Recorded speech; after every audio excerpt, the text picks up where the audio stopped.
Hello à toi et bienvenue dans le podcast de Fundamentals. Si c'est ton premier épisode, je t'explique le concept tout de suite et si c'est pas le cas, merci pour ta fidélité. J'ai la chance de recevoir un ou une invitée avec qui je parle de sa profession. Mais avant tout, ce qui m'intéresse, c'est de comprendre pourquoi la personne que j'ai en face de moi fait ce qu'elle fait. Alors que tu écoutes ce podcast dans ton canapé, ou en train de faire ton sport, ou encore en train de faire les tâches ménagères, je te propose, à la fin de l'épisode, si tu l'as aimé, de le liker et de le partager sur toutes tes plateformes. Encore une fois, je te souhaite la bienvenue dans le podcast de Fundamentals.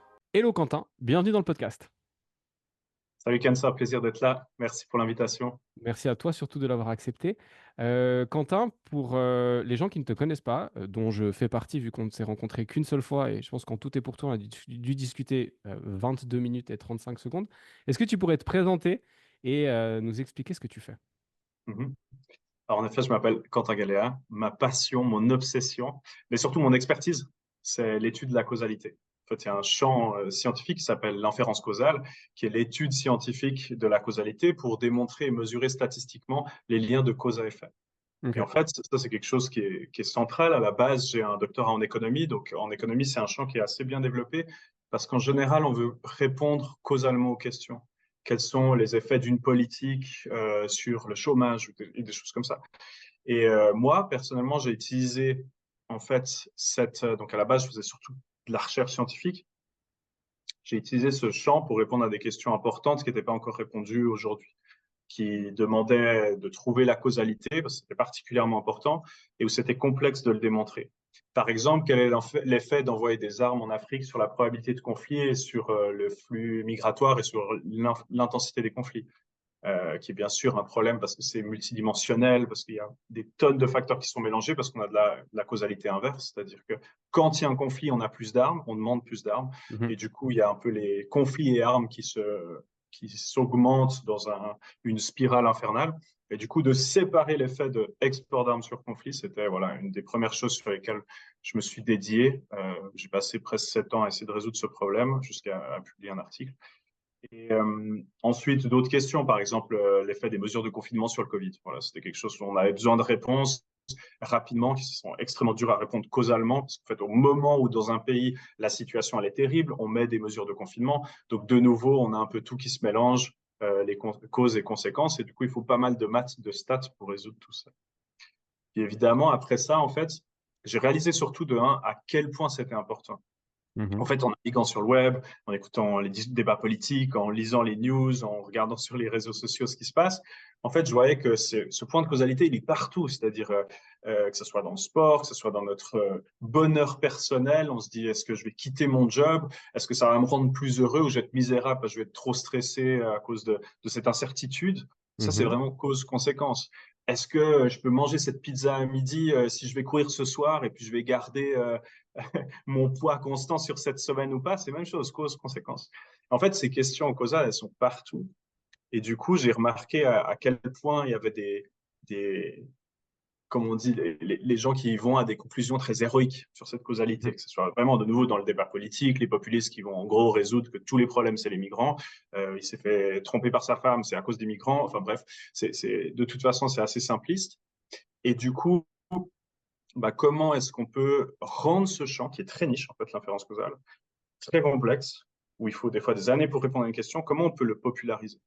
Ça, c'est vraiment dans quoi, en fait, après, je me suis un peu spécialisé. C'est-à-dire que moi, mon cœur aujourd'hui, et une des grandes parties, je fais toujours de la recherche, c'est en fait de rendre ces outils accessibles.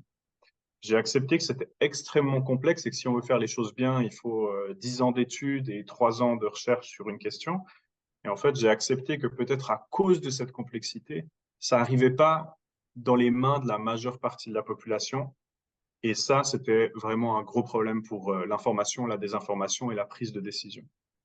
Donc, en fait, ce que j'ai fait, c'est que j'ai réalisé que la plupart des outils que je faisais, ils pouvaient être traduits et expliqués de manière intuitive, Mhm. sans équation. Et vraiment, c'est vraiment le plus gros du job, en quelque sorte, c'est vraiment ces premiers outils. En fait, je me suis spécialisé là-dedans, où j'ai créé une méthode qui s'appelle The Causal Mindset, c'est l'esprit causal, qui permet à n'importe qui a envie de dévouer un petit peu d'énergie et d'effort, de comprendre ces concepts d'inférence causale et de les appliquer dans la vie de tous les jours. Et du coup, maintenant, aujourd'hui, je fais surtout ça. Donc, j'ai aussi enseigné à peu près 12-13 000 personnes aujourd'hui, de chercheurs expérimentés en médecine qui travaillent avec des animaux, à managers, experts en marketing, à ingénieurs, vraiment un public assez large. Et puis maintenant, justement, je soutiens en particulier les décisions stratégiques en utilisant ce type d'outils et en amenant cette pensée causale, soit en entraînant les gens à penser causalement, soit en utilisant mes outils statistiques pour répondre à des questions causales. Donc maintenant, plutôt, je me dirige en dehors de l'université pour essayer de, je l'espère, maximiser mon impact pour la société. C'est un peu une longue intro, mais ça te donne un peu les éléments. Ok, parfait. J'ai écouté le podcast que tu as fait avec Sean pour préparer celui-là. D'ailleurs, j'invite les auditrices et les auditeurs du podcast à aller aussi l'écouter sur Upside Strength. Tu as un parcours assez impressionnant parce que là, quand tu expliques ça, on pourrait assez aisément se dire que ouah, le mec est trop fort, il a très certainement eu une scolarité sur une patinoire bien, bien lisse et c'était tout droit, tout tracé. Est-ce que tu pourrais nous expliquer ton parcours scolaire? Et Ouais, comment est-ce que tu es arrivé? Parce qu'un doctorat, c'est quand même pas rien. Comment est-ce que tu es arrivé jusque-là? ouais, avec plaisir. Je trouve que c'est toujours intéressant pour beaucoup de gens qui voient justement, qui ont peur des maths ou qui voient l'académie comme quelque chose d'intouchable, etc. Mais oui, clairement, moi j'avais un parcours scolaire. En gros, j'étais terrible à l'école, je faisais n'importe quoi, je passais ma vie en heure d'arrêt et j'étais très dissipé et perturbateur, donc je méritais clairement d'être exclu de la classe dans la majeure partie des cas. Et bien sûr, ça m'a aussi enfermé là-dedans, donc je pense que ça a contribué à ce que je reste un peu coincé dans cette identité pendant très longtemps. Et puis du coup, en effet, j'ai fini ma scolarité obligatoire en calculant un peu mes notes. Ah bah cet examen, je le fais pas, de toute façon je passe, donc j'y allais pas. Et puis juste pour passer ma VSG, donc la voie moyenne en Mhm. Suisse. Et puis après, bah du coup, je me suis dit bah je vais faire un apprentissage. Et puis il y a un seul apprentissage qui m'a accepté à la montagne, en médiamatique, à Sainte-Croix, exclu d'un peu tout. Pour ceux qui connaissent Sainte-Croix, il y a du brouillard, on est coincé dans la montagne, il y a plus d'animaux que d'habitants. Et du coup, voilà, j'avais pas grand-chose d'autre à faire à part étudier. Pourtant, j'étais en colocation avec d'autres gens, mais vraiment, on était plutôt, il n'y avait pas grand-chose d'autre à faire. Et puis, je sais pas, il y a quelque chose qui a cliqué à ce moment-là où j'ai trouvé intéressant. Et je pense que la scolarité normale, elle me convenait pas simplement. Je pense qu'apprendre par cœur, ça me convient pas du tout. Ne pas avoir du sens dans ce que je fais, ça me convient pas. Et du coup, en fait, d'un coup, il y a quelque chose qui a cliqué. Et puis, j'ai commencé à travailler dur. Évidemment, c'était pas gratuit. Je passais beaucoup d'heures à travailler. Euh, et puis d'un coup, j'ai vu que j'avais des bons résultats. Ça m'a valorisé, je pense, donc ça m'a Mhm. encouragé. J'ai continué dans cette voie. J'ai adoré parce que c'était très pratique. On faisait des identités visuelles, on essayait de résoudre des trucs, on codait. Enfin, vraiment, c'est très pratique. C'était plus des vocs à apprendre par cœur ou voilà. C'est pas ça mon truc. Et puis du coup, après, en travaillant pendant cet apprentissage, il y a plein de gens qui étaient genre chez Logitech ou dans différentes boîtes puis qui disaient ah ceux qui ont fait HEC ils ont la belle vie ils se marrent trop ils jouent à la play à Logitech après ils font du marketing etc. À ce moment-là j'avais aussi vu 99 francs que j'adorais ce film Mhm. et du coup je me suis dit ah bah je suis super motivé à faire HEC, je vais me relancer dans des études.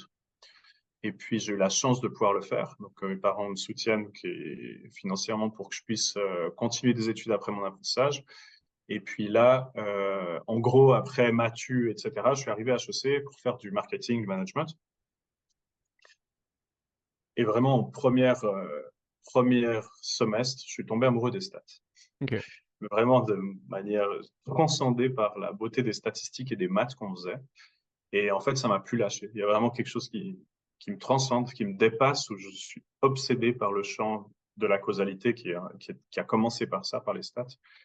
Et je garde, du coup, j'ai toujours eu cet esprit, mais en fait, ça rejoint vraiment ça, c'est que la causalité, c'est juste poser la question de pourquoi est-ce qu'il se passe ça, pourquoi il y a cette conséquence.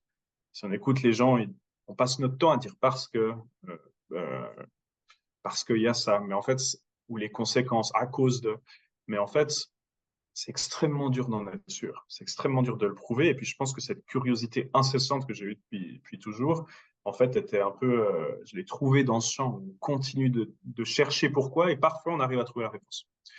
Et je pense que ça m'a vraiment, et ça continue de m'obséder profondément. Ok, incroyable. Donc c'est l'amour d'une matière plus la compréhension du pourquoi est-ce que tu dois apprendre et à quoi ça peut servir qui ont fait le déclic Ouais. de ça.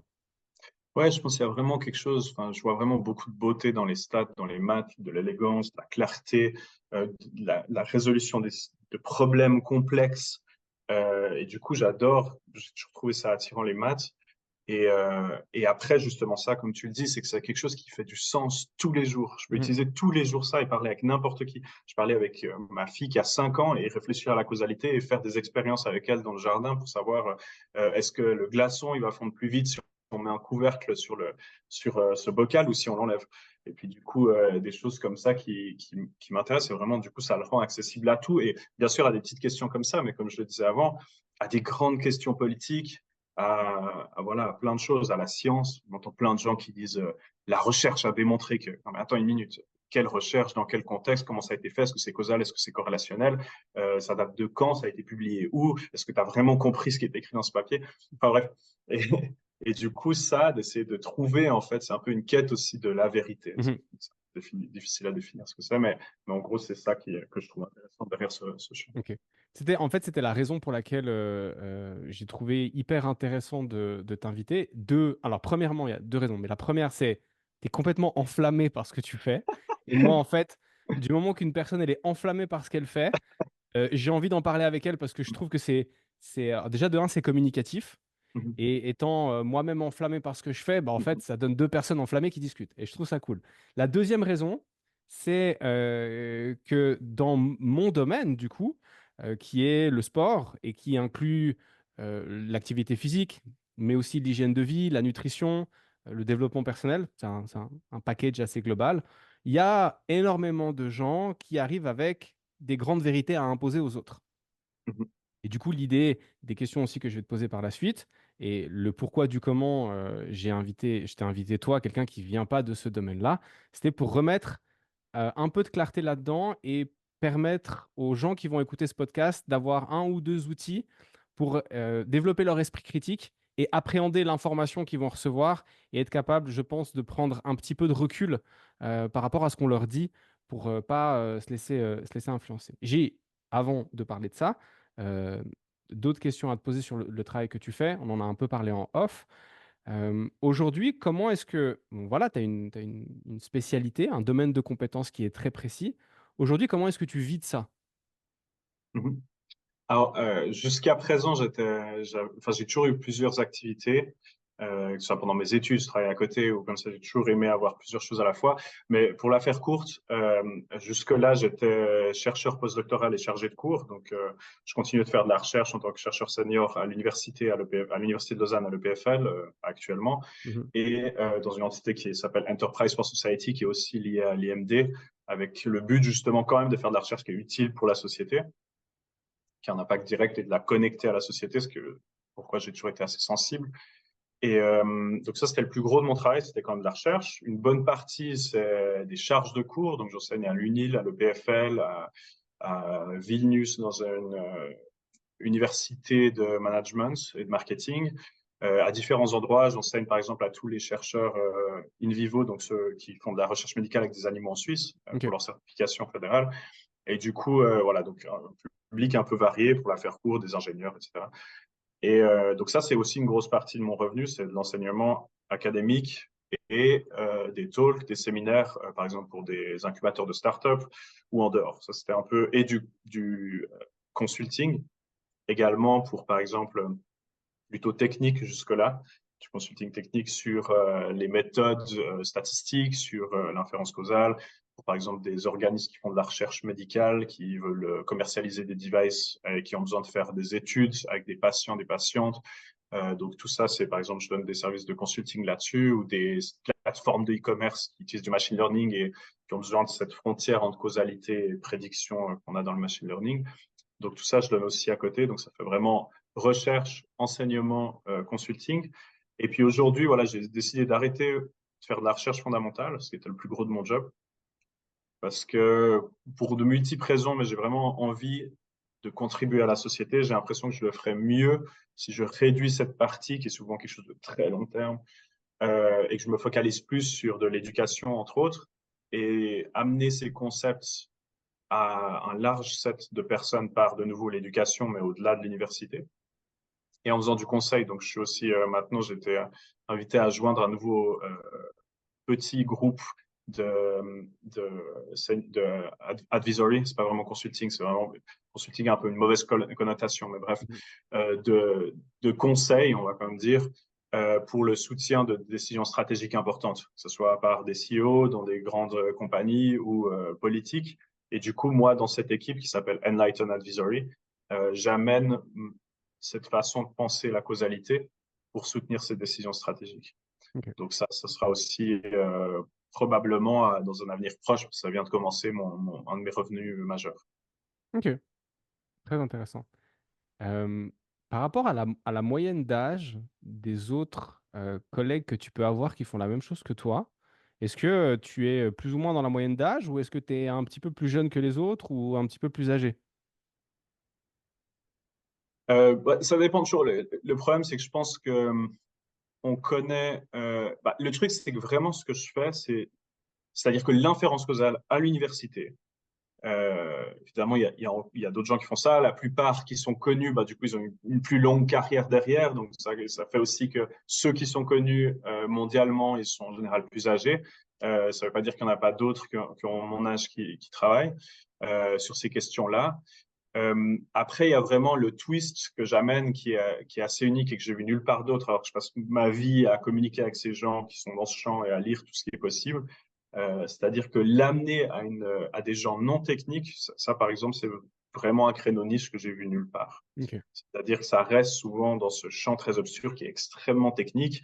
Et pour la beauté de la perfection, il y a très peu de gens qui vont accepter de donner une solution imparfaite, même si elle aide. Et du coup, moi, c'est un peu mon créneau, c'est que j'accepte qu'en fait, si on ne propose pas ces solutions imparfaites, mais qui sont très utiles, ça fait que les gens ne l'utilisent pas. Donc, le statu quo est pire. Et voilà, Ok. en gros. Donc mieux vaut des fois, peut-être pas tout le temps, une solution qui n'est pas parfaite mais qui amène une évolution que plutôt Ouais, pas de solution du tout et du coup pas d'évolution. ouais, en fait, vraiment, le cœur de ce que je fais, ça vient de là. C'est qu'en fait, du coup, si tu parles d'inférence causale, les gens, ils sont là, attends, il me faut. En fait, c'est assez simple. 99% des décisions qu'on va prendre, ou beaucoup plus, je pense, c'est aucune validité derrière cette statistique, mais représentative, la vaste majeure partie de nos décisions, on va pas faire une étude aléatoire contrôlée pour savoir le résultat. Je Mhm. suis avec mes filles, elles ne veulent pas aller dormir. Est-ce que je vais réfléchir que c'est mieux que j'aille lire un livre avec elles sur le canapé ou que j'insiste un petit peu pour qu'elle aille se coucher? Je ne vais pas randomiser puis tester. Enfin, de toute façon, c'est impossible. Donc, donc de toute façon, dans Ça la vaste prendrait majeure trop de partie temps en des plus. ça prendrait trop de temps et puis dans des vrais cas pratiques Ouais. dans l'industrie même ou politique, on n'a pas ce temps-là. Mhm. On n'a pas ce temps-là et souvent on n'a pas forcément les données. Et du coup, en fait, en effet, je vois que la plupart des décisions sont prises sur des éléments corrélationnels ou de l'intuition, ce qui a une certaine place dans la prise de décision, mais souvent en ignorant complètement l'inférence causale parce que c'est trop long, trop coûteux, trop complexe et parfois impossible à mettre en place. Et du coup, ce que j'ai fait, c'est que j'ai pris des éléments clés, des fondements, et sous forme principalement de concepts et de questions qu'on peut poser quand on fait face à une situation. Et du coup, ça nous permet en fait, en effet, de faire ce premier step, mais qui est énorme en fait. Mhm. Pas parfait, mais c'est énorme l'update que ça fait. Et ça fait que tous les jours, je vois des choses, ça peut être des articles dans New York Times, Financial Times, des débats politiques. Et juste avec ces outils, on arrive à profondément identifier quand il y a vraiment un problème, le questionner et potentiellement réfléchir à des solutions pour répondre correctement à ces questions. Ok. Si tu devais donner une définition de l'inférence causale, qui n'est pas forcément la définition qu'on va trouver, une définition officielle, mais la tienne, tu définirais l'inférence causale comment? Non, et je pense que la définition, elle est assez directe. C'est vraiment euh, l'étude scientifique des liens de cause à effet. Ok, d'accord. Et par rapport à la méthodologie que tu as mis en place, est-ce que tu pourrais nous donner un exemple de situation et un exemple de questionnement qui permettrait de mieux appréhender cette situation? Mhm. Ouais, alors, par exemple, prenons cet exemple que j'aime bien parce que je l'ai dit l'autre jour et puis du coup, ça parle certainement à ton audience pour commencer avec ça. Euh, Justement, on parlait avec Sean de Upside Strength. Il me dit, ah bah, fais mon protocole. Donc, je me préparais pour une IROX, niveau complètement amateur, mais bref. Le rameur, c'était un peu ma bête noire. Du coup, il me C'est dit, la bah, bête noire souvent, de, c'est la bête noire de beaucoup de monde, Quentin. ouais, c'est vrai. Rassure-toi. Ça et l'assaut bike, c'est la bête noire de pas Ok, mal de monde. ça me rassure, ça me Ouais, ouais, rassure. non, non. Et du coup, et bref, il me présente un super protocole. Il me dit, mais teste-toi aujourd'hui max effort 1 km, qui est la distance qu'il y a à faire à l'Aerox. Et puis tu retestes après un mois sur mon protocole pour faire max effort. Et du coup, évidemment, avec la première conclusion pourrait être, tout changement, la différence de performance entre avant le protocole et après, sera attribuée au protocole lui-même. En fait, il y a le monde est complexe. Donc Mhm. évidemment, la première chose qui me vient à l'esprit, c'est mais comment je vais savoir que c'est le protocole?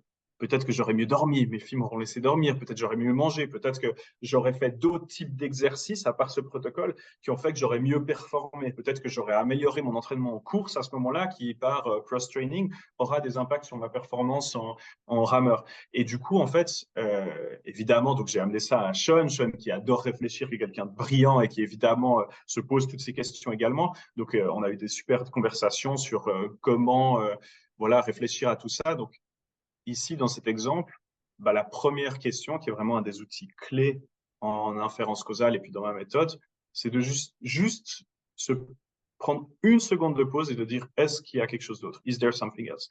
Est-ce qu'il y a quelque chose d'autre qui peut affecter l'effet que je mesure ou qui peut l'expliquer? Mhm. Ici, par exemple, OK, le protocole aura potentiellement un effet, positif ou négatif, hein, si on est agnostique, positif ou négatif. Mais qu'est-ce qu'il y a d'autre dans ce laps de temps qui pourrait influencer ma performance sur le rameur? Et ça, c'est vraiment la première chose, premier outil, c'est toujours de se poser cette question. Ok. Parce qu'en fait, si tu veux, vraiment la clé en fait de l'inférence causale, peut-être commençons par là parce que c'est utile pour tout le monde. Oui. En fait, ce qui est absolument transcendant, ouais, bref, je vais reprendre un autre exemple pour expliquer pourquoi c'est transcendant. Si tu as mal à la tête, c'est l'exemple clé que je préfère, si tu as mal à la tête, genre avant le podcast, tu te dis, ah, c'est pas possible, j'ai mal à la tête, j'ai envie d'avoir une bonne conversation, d'être focus Mhm. pendant 2 heures, 1 heure. Bon, je bois un peu, je me pose sur le canapé, ok, ça passe toujours pas. Bon, je prends une pilule, je prends d'Afalgan ou quelque chose. D'un coup, tu n'as plus mal à la tête 20 minutes après, tu te dis super. Là, si tu es comme moi, tu fronces les sourcils et tu commences à te dire, mais est-ce que c'est vraiment le Dafalgan? Est-ce que c'est vraiment cette pilule? Est-ce que c'est pas parce que j'ai bu du thé, de l'eau? Est-ce que je me suis reposé? Est-ce que c'est juste le temps qui a résolu ce problème? Mais en fait, tous ces facteurs arrivent en même temps. Le monde est super complexe, surtout le comportement humain. Donc, tout est confondu. Et tous ces facteurs sont mélangés. Et c'est absolument impossible de savoir dans ce cas-là qu'est-ce qui a causé ou quelle combinaison de facteurs a causé la résolution du problème. Et en fait, le seul moyen, ça c'est vraiment la clé, le seul moyen de parfaitement répondre et prouver la causalité, c'est d'avoir des mondes parallèles. C'est Mhm. le seul moyen. Ça serait, dans un monde, je prends la pilule, dans l'autre, je prends un placebo, j'en prends pas. Et seulement dans ce cas-là, étant donné qu'il y a une seule différence entre les deux mondes, s'il y a une différence avec mes maux de tête, avec mon mal de tête, on peut l'attribuer à cette différence, parce qu'il y en a une seule. Mais en fait, on n'a pas de monde parallèle, pour expérimenter en tout cas. Oui, Donc, en effectivement. fait, c'est ce qu'on appelle le problème fondamental de l'inférence causale. C'est qu'en fait, c'est pour ça, c'est vraiment, il y a un problème fondamental, c'est que ce qu'on voudrait observer, c'est impossible à observer. On va jamais l'observer. Et donc, en inférence causale, on veut mesurer quelque chose qui est impossible à observer et on va essayer voilà, de mesurer quelque chose qu'on ne verra jamais. Et en fait, le but pour résoudre ça, c'est de tenter de s'approcher de cette situation des mondes parallèles le mieux possible. Et du coup, comme c'est jamais le cas, on essaye toujours, on compare toujours, on fait toujours des comparaisons en causalité. On veut savoir, par exemple, ça serait les deux mondes parallèles idéalement, mais on l'a pas. Dans l'histoire du rameur, c'est avant le protocole, après le protocole. Mhm. Et du coup, c'est pour ça que cette question de est-ce qu'il y a quelque chose d'autre, elle est si importante.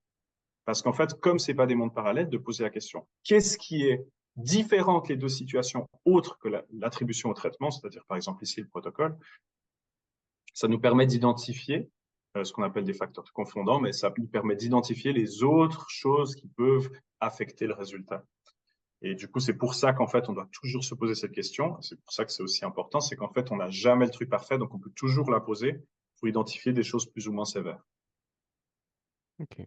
Tu t'es déjà retrouvé, paralysé par, un surplus d'informations qui t'arrivait en tête et le fait de vouloir alors peut-être pas maintenant parce que, si je me trompe pas, on a plus ou moins le même âge, enfin on a passé la trentaine, mais j'imagine qu'au début quand tu découvres ça, tu dois être, voilà, bon, bah, transcendé comme tu l'es maintenant, mais avec peut-être un feu encore un peu plus, plus important, plus intense. Est-ce que tu t'es déjà retrouvé dans une espèce de spirale, de réflexion où tu ah, il y a trop d'informations, je réfléchis trop, j'arrive pas à faire le tri. En fait, je pense que principalement, alors je l'aurais pas forcément décrit comme ça ou vécu comme ça, mais en fait, ce que je fais en général dans mes talks et dans mes cours, Mmh. les gens vont suivre la même courbe. J'adore représenter cette courbe qui est d'ailleurs formalisée, qui a un nom qui s'appelle le Dunning-Kruger Effect. C'est en fait une relation entre notre confiance et certitude en un domaine et nos compétences. OK. Et en fait, souvent, quand on apprend un petit peu d'un domaine, la plupart des gens, leur confiance en leur connaissance du domaine vont augmenter très vite. C'est-à-dire, on découvre un nouveau truc, genre tous les experts qui ouvrent ChatGPT pendant 2 semaines, puis ils disent, je suis expert de ChatGPT, je master le truc parce que j'ai tout compris. En fait, c'est vraiment cette courbe. Tu découvres un nouveau domaine, très rapidement, on arrive à ce qu'on appelle de Mount Stupid, la montagne de la stupidité. On est tout en haut, on est super confiant, alors qu'en fait, on ne connaît pas grand-chose. Puis quand tu commences à creuser un peu plus, on s'effondre dans ce qu'on appelle the Valley of Despair, la vallée du désespoir, qui est qu'en fait, on comprend que c'est super complexe et qu'en fait, on n'en sait pas grand-chose. Mmh. Et en fait, et après, heureusement, il y a ce qu'on appelle the slope of enlightenment, la pente de l'illumination, où en fait, si on continue de creuser, on remonte cette pente et de nouveau, on va regagner confiance dans un domaine. Et là, pour répondre à ta question, c'est un peu ce qui se passe, ce qui s'est passé pour moi, mais ce qui s'est passé pour tous les gens à qui j'enseigne. C'est très drôle parce que toujours un peu au même semestre, sur des cours de long semestre, je vois les gens qui arrivent au même moment vers les 2 tiers du cours qui en fait sont dans cette vallée du désespoir, à force de tout questionner. Ou avec eux, vraiment, je prends de la recherche scientifique qui est peer-reviewed, qui est qui est revue par des pairs dans des super journaux, où les auteurs, autrices disent que c'est un effet causal, et vraiment, avec nos petits outils, sans même aller trop loin, on peut démonter cette claim, cette affirmation que c'est causal. Et du coup, donc par exemple, avec une étude qu'on peut parler après sur la douche froide.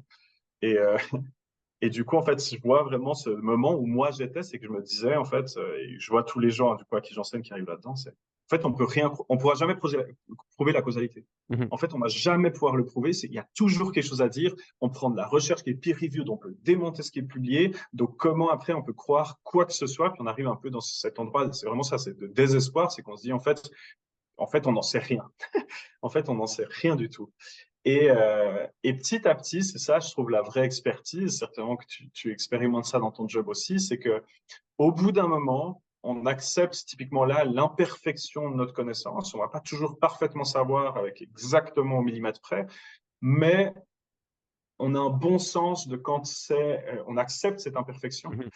et on a un bon sens pour savoir, OK, mon niveau de certitude et d'incertitude, je l'accepte et j'arrive à le maîtriser. C'est-à-dire, je vois quand même que même si ça va pas être parfait ce résultat, j'arrive à comprendre que déjà, je sais dans quel sens ça va, j'ai une idée de la magnitude de l'effet, c'est assez fiable. Comment est-ce que je me rassure? OK, ben, au lieu de regarder juste un truc anecdotique, je trouve plusieurs papiers scientifiques très solides qui vont dans la même direction. Donc là, on arrive à appréhender ça de plus en plus.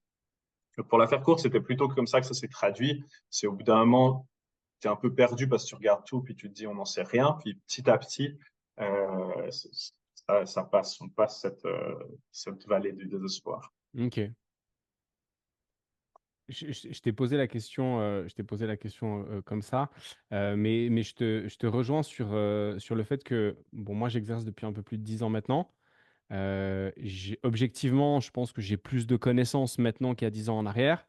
J'ai pourtant l'impression d'en savoir moins ou en tout cas de réaliser qu'il y a encore énormément de choses que je dois savoir et là où je peux apprendre et là où, ma vision a changé et je vois la différence avec les jeunes coachs avec qui j'ai la chance de beaucoup discuter vu que je suis en partie, dans leur formation. C'est que comme moi, au moment où j'étais à leur stade-là, j'étais plein de certitudes et que c'était soit tout blanc, soit tout noir et qu'en fait, je réalise aujourd'hui que, par exemple, oui, mais c'est qu'une question de volonté, qui veut peut. Ouais, mais en fait, c'est pas si simple. C'est pas si simple et que ta volonté, elle peut être très forte dans un domaine et du coup moins forte dans un autre parce que, ben, notre énergie, elle est pas non plus, illimitée, par rapport à ça et c'est une expression un peu basique, mais avec le temps, j'ai l'impression qu'on met de l'eau dans son vin. Pour certains, bah, et pas pour tout le monde, mais parce que tu as l'impression, alors je sais pas si toi tu l'as déjà remarqué dans ton domaine, mais j'ai l'impression que plus certains montent en compétences, plus leur monde, la stupidité grandit. Tu vois, comme s'il y avait des couches qui venaient se superposer à chaque fois et qui tombent jamais dans cette vallée du désespoir qui leur mettrait un bon coup d'humilité dans le caisson et qui leur permettrait après de remonter. C'est un excellent point. Je suis tout à fait d'accord. Je pense qu'en effet, il y a aussi des gens qui vont jamais tomber sur Mount Stupid. C'est-à-dire qu'il y a aussi des gens qui sous-estiment toujours leurs compétences et leur Mhm. savoir. Et tu as raison que c'est pas une généralité à faire, c'est une tendance qu'on peut observer assez souvent. Ce Dunning-Kruger effect, il n'est pas prouvé scientifiquement, c'est juste une façon de Oui. symboliser quelque chose. Et je suis tout à fait d'accord avec toi. Je pense qu'il y a différents traits de caractère qui font que il y a des gens qui vont réussir à se remettre en question et justement comprendre ses limitations. Il y a des gens que ça va paralyser. Avec ce qu'on appelle, il y a toujours ce débat que je vois beaucoup sur LinkedIn, on appelle ça, imposter syndrome. Et puis il y a des gens qui disent ah voilà, je suis paralysé par mon syndrome de l'imposteur. Mhm. Et d'autres gens qui disent mais en fait ça n'existe pas. Si tu es paralysé, c'est qu'en fait tu comprends rien, puis que tu as raison de savoir que tu comprends rien et de pas être sûr de toi. Et puis je pense qu'en fait, tu l'expliques assez bien là, c'est que les deux peuvent coexister. C'est-à-dire qu'il y a des gens qui ont des compétences, mais qui se sous-estiment. Il y a des gens qui n'en ont pas et qui se surestiment. Mhm. En fait, voilà, je pense qu'il y a une hétérogénéité. Par exemple, tu es clairement au courant en coaching, on est tous uniques, que ce soit physiquement, psychologiquement et autres. Je pense qu'en effet, il y a un peu tout ça. Donc, clairement, ça, ce que tu viens de dire, c'est dans la désinformation, dans l'information, aussi dans ma carrière, c'est une des plus grosses difficultés avec laquelle je fais face, à Mhm. laquelle je fais face. C'est que j'ai toujours envie d'être juste dans ce que je dis et de parler de ce que je sais uniquement. Ça fait que très souvent, j'ai un vocabulaire qui est très conservateur. Je vais dire, il semblerait que, je pense que, des preuves anecdotiques. Et en effet, ou alors je vais dire un truc qu'on dit tout le temps à l'université, c'est mes 2 centimes là-dessus, c'est ça. Mhm. Et il y a beaucoup de gens, alors qu'en fait, mon niveau de confiance est potentiellement, mon niveau de connaissance, quand je dis ça, est potentiellement beaucoup plus élevé que quelqu'un qui va juste dire, non, mais attends, alors, moi, je vais t'expliquer la réponse, et puis c'est super facile, et puis c'est ça, parce que, voilà, tu as lu 3 posts sur Facebook. Et, euh, et du coup, en effet, je trouve que c'est pas évident ça à naviguer. Et quand je vois les gens qui communiquent bien la science, ou des bons communicateurs, communicatrices, Mhm. ils sont toujours très sûrs d'elles. C'est très difficile d'avoir toujours ces précautions et de dire et d'être écouté de manière large en disant, attends, en fait, c'est pas si facile. Typiquement, je parlais du populisme, mais de manière générale en politique, c'est aussi un gros problème, c'est que dès qu'on dit, mais en fait, c'est pas si simple, les gens, ils n'ont pas le temps d'écouter ça. Mhm. Ça leur déplaît. Alors qu'en fait, très peu de choses sont simples. Il y a très peu de grandes vérités, il y a très peu de choses qui s'appliquent de manière large. Et ça, comme on l'a mentionné, que ce soit dans le sport ou autre, on est tous uniques. Donc, en fait, si on pense, par exemple, il y a un résultat dans une recherche scientifique qui est très propre, parfaite, mais peut-être que c'est dans un contexte, avec certains types de patients, patientes, à une certaine époque. Et du coup, de nouveau, si on pense à la causalité, c'est une des autres questions de d'ailleurs cette méthode, la dernière, est-ce qu'on peut vraiment extrapoler? Est-ce qu'on peut appliquer ce qu'on a vu dans ce contexte-là parfaitement à un autre contexte? Et Mhm. ça, en effet, c'est pas évident. Pour la faire courte, je vois tout à fait ce que tu veux dire et je pense que j'ai pas de réponse à ça. Je pense que c'est super difficile de naviguer cette frontière. Mais tu vois, c'est marrant ce que tu dis, parce que je suis d'accord avec toi sur le fait que ce soit complexe, mais j'ai une cliente qui a une soixantaine d'années, qui a eu, tu sais, ce genre de personnes qui ont des vies incroyables, qui a fait 1000 jobs différents, avec des postes dans des boîtes incroyables. Et elle me dit, mais en fait, c'est pas si compliqué. Les choses ne sont pas si compliquées. Et du moment que quelqu'un essaye de complexifier les choses, ou en tout cas de les faire paraître complexes, il y a très certainement un truc derrière qui est pas, on va dire, pas propre. Et tu dis, bah voilà, les gens sont différents, c'est nuançable, chacun fonctionne de manière différente. Et en fait, le fait de comprendre que c'est pas si simple, moi, me fait voir ça avec une certaine simplicité. En me disant, bah, Mhm. en fait, c'est simple. Tout le monde n'est pas pareil, il faut Voilà. adapter. Ouais, je pense que ça se rejoint tout à fait. Alors, ce commentaire est tout à fait valide et puis invalide pas le reste. Je pense que c'est que en effet, on peut se dire, comme tu dis là, bah, en fait, accepter ça, accepter Mhm. que justement, ça va être difficile de faire une généralité et puis que du coup, ce message, on peut le voir comme il y a quelque chose qui est pas ultra complexe. Non, non, je suis tout à fait d'accord. Euh, Non, mais c'était, voilà, mais je me fais cette réflexion-là. Hier, j'étais en workshop avec des coachs et je leur expliquais qu'il n'y a pas tellement d'entraînement spécifique pour les enfants, il n'y a pas tellement d'entraînement spécifique pour les gens qui ont notre âge ou d'entraînement spécifique pour les seniors. Les deux questions fondamentales à se poser, c'est est-ce que l'exercice va pouvoir être fait de manière sécuritaire et avec succès? Question numéro 1. Question numéro 2, est-ce que l'exercice ou la méthode est pertinent par rapport à l'objectif? Et en fait, du moment que tu te poses toutes ces questions-là, alors certes, il faut maîtriser tous les autres outils derrière, qui sont l'anatomie, la physiologie, les méthodologies d'entraînement, parce qu'après, tu vas pick up certaines choses ou pas. Mais du moment que tu te poses ces deux questions-là et que tu saupoudres ça de bienveillance, tu peux jamais faire faux. Et mhm, pour moi, maintenant, quand je l'explique, bah, je le trouve super simple.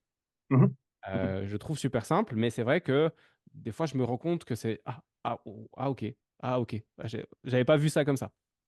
Mais intéressant d'échanger et de voir ça avec toi. Ouais, Euh, totalement. Je pense, comme tu dis, il y a des choses, par exemple, ça dépend toujours le niveau de granularité. C'est-à-dire que, par exemple, si tu dis, en gros, si tu dors bien, si tu manges bien, que tu fais de l'activité physique de manière raisonnable, tes causes de mortalité, la plupart, elles chutent sur beaucoup de différents mhm, facteurs. Ça, c'est énorme l'effet que ça a, et ça, c'est en effet dans les grandes vérités, si on veut, les grands effets. C'est-à-dire que la magnitude de l'effet est tellement fort que on peut l'appliquer à peu près à tout le monde, et surtout quand on est dans des recommandations relativement vagues, de dire tant que c'est de manière raisonnable. Mais du coup, de nouveau, comme tu dis, ça va dépendre de chacune des personnes. Et il peut y avoir ces grandes vérités. Après, si par exemple on veut mesurer quelque chose parfaitement causalement, là ça devient très complexe. mhm. C'est-à-dire qu'en effet, tu veux mesurer pour un type de population quel est l'effet d'avoir un type d'entraînement, ben, de nouveau, il faudrait une étude aléatoire contrôlée. Il faudrait une taille d'échantillon suffisante. Ce qui est vrai dans les années 2010, dans les années 60, c'est pas forcément vrai dans les années 2020, parce qu'il y a des facteurs qui changent. Parce que peut-être le type de nutrition, d'alimentation, peut-être le climat a un impact aussi sur l'effet de ce traitement. Et du coup, là, à ce moment-là, quand tu veux vraiment avoir les choses précisément, ça devient très complexe. Ouais. La, la question cœur du podcast, Quentin, c'est la suivante. Quelle est une valeur qui est importante pour toi, parmi toutes les valeurs que tu peux avoir? Quelle est une valeur qui est importante pour toi et qui est aujourd'hui comblée, satisfaite et nourrie à travers le travail que tu fais? Je pense que c'est l'honnêteté et de chercher la vérité. C'est-à-dire, par exemple, typiquement, et je pense que c'est drôle, je me suis jamais posé cette question, mais en tout cas, quand tu l'as posée, ça m'est venu à l'esprit C'est venu, immédiatement. c'est venu assez vite, hein? Ouais, Oui. vraiment ça. Et, et, et je pense que c'est drôle parce que sur d'autres aspects, je suis très sensible aux mensonges. Mhm, Et en fait, c'est drôle parce que ça écho en fait cette quête-là qui est la recherche de la vérité. Et je pense que justement, c'est là où ces choses se rejoignent des fois sur ma façon d'anticiper les choses personnellement et professionnellement et comment je souhaite communiquer dans mes valeurs. Pour moi, c'est vraiment ça, c'est de chercher la vérité, l'honnêteté. De quand je sais pas quelque chose, je le dis. Là, tu le disais avant, par exemple. Enfin, vraiment, souvent, souvent quand j'entends quelqu'un qui dit je sais pas ou qui pose des questions, pour moi, la personne est plutôt, j'imagine qu'elle en sait plus que la mhm, plupart des gens qui posent pas ce genre de questions. Parce que avoir connaissance de ses propres limitations, souvent, c'est un niveau de connaissance et d'intelligence et le fait d'être relativement humble, ce qui donne souvent une meilleure communication et quelque chose qui va plus vers la vérité, si on peut définir ça, mhm. dire ça. Bon, Je dirais ça. ok, l'honnêteté. Mais ça me parle. Euh, Tu t'es déjà pris la tête avec des gens pendant des conversations, pendant des soirées, à cause de campements très forts sur leur position, alors que tu sais que fondamentalement, ils ont tort? Est-ce que tu as été plus, est-ce que ça s'est adouci avec le temps? Est-ce que tu as déjà été comme ça ou en fait jamais et tu es un peu en mode Kenny Reeves qui dit aujourd'hui, bah, si un mec il a envie de me dire que 2 plus 2 Ouais, ça fait 5, je dis: «Ouais, ouais, tu as ouais, raison» et puis je me casse. ouais. Comment tu as évolué et comment, voilà, parce que l'esprit s'affûte aussi avec le temps. Je vois on entend dans ton discours et on comprend assez facilement que tu as cette capacité à prendre du recul et à essayer de regarder, l'image, de manière un peu plus globale. Donc il y a on sent cette humilité-là. Mais voilà, est-ce que des fois c'est un peu compliqué de garder, sa langue dans sa poche ou, est-ce que tu vas toujours à la bagarre ou pas? Non, non, pas du tout. OK. En fait, pour avoir ces conversations, pour qu'elles soient constructives, il faut que la personne en face soit ait envie de se remettre en question, de questionner. Et ça, c'est une condition nécessaire. OK. Et je dépense pas du tout d'énergie avec ça, avec quelqu'un qui est fermé.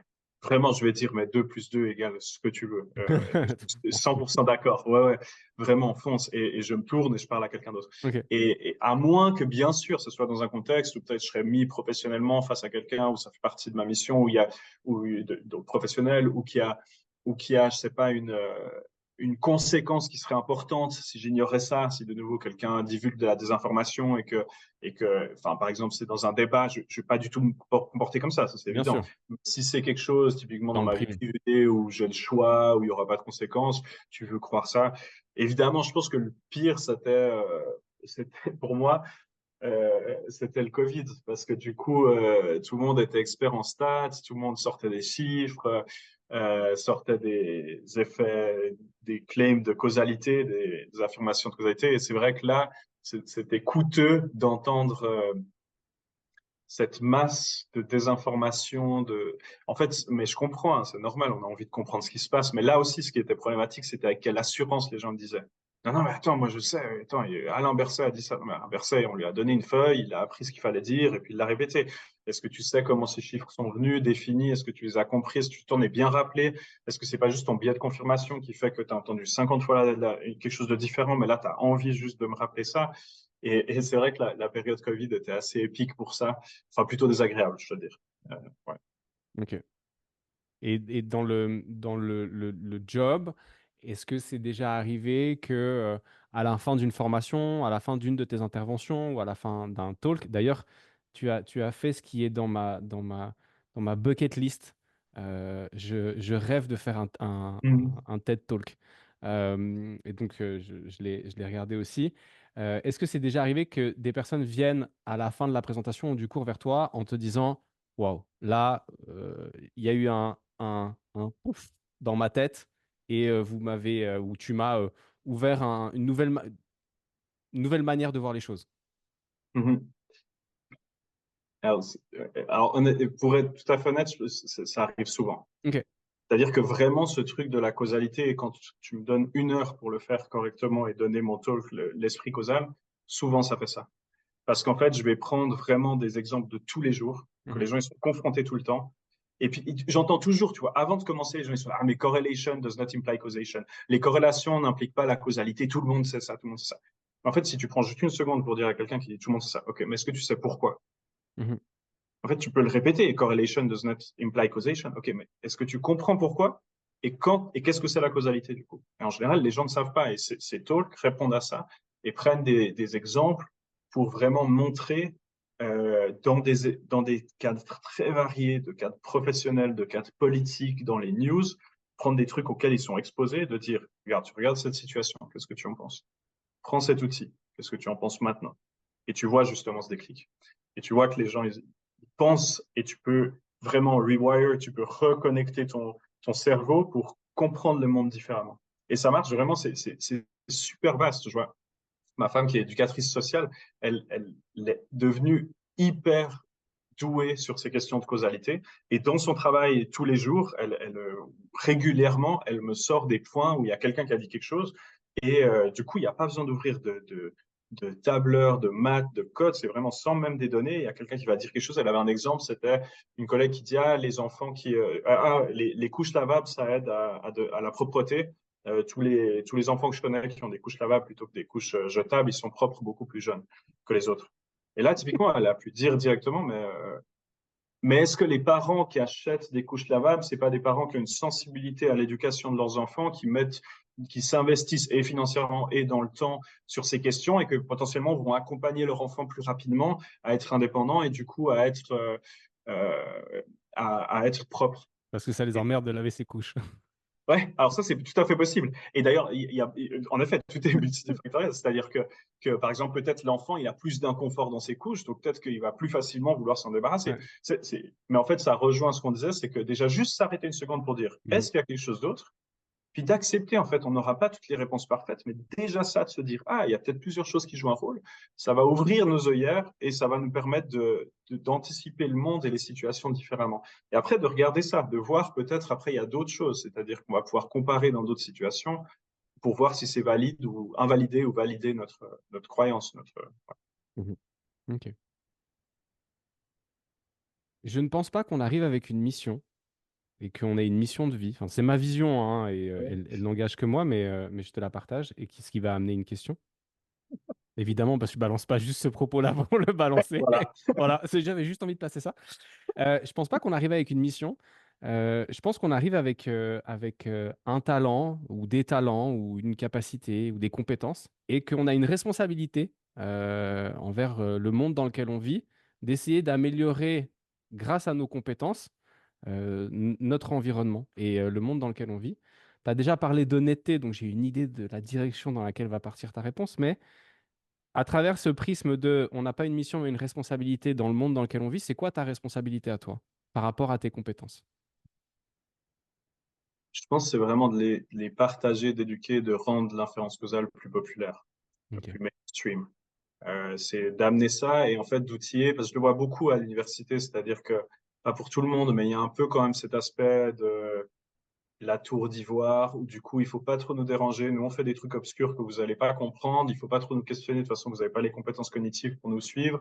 Donc, laissez-nous faire ce qu'on veut. Et il y a toute une partie de la population dans le monde académique qui adore ça. Parce que du coup, tu rends le truc opaque, obscur, personne ne peut te questionner. Et ça me fait un peu penser, moi, à pendant l'époque médiévale, au clergé qui a la capacité de lire et puis qui dit aux autres, bah, en fait, moi, je peux lire, puis je vais t'expliquer ce qu'il faut faire. Et du coup, moi, je le vois vraiment comme une responsabilité, c'est de sortir ça de cette tour d'ivoire, de le rendre accessible. Et c'est vraiment ça auquel je me suis dédié.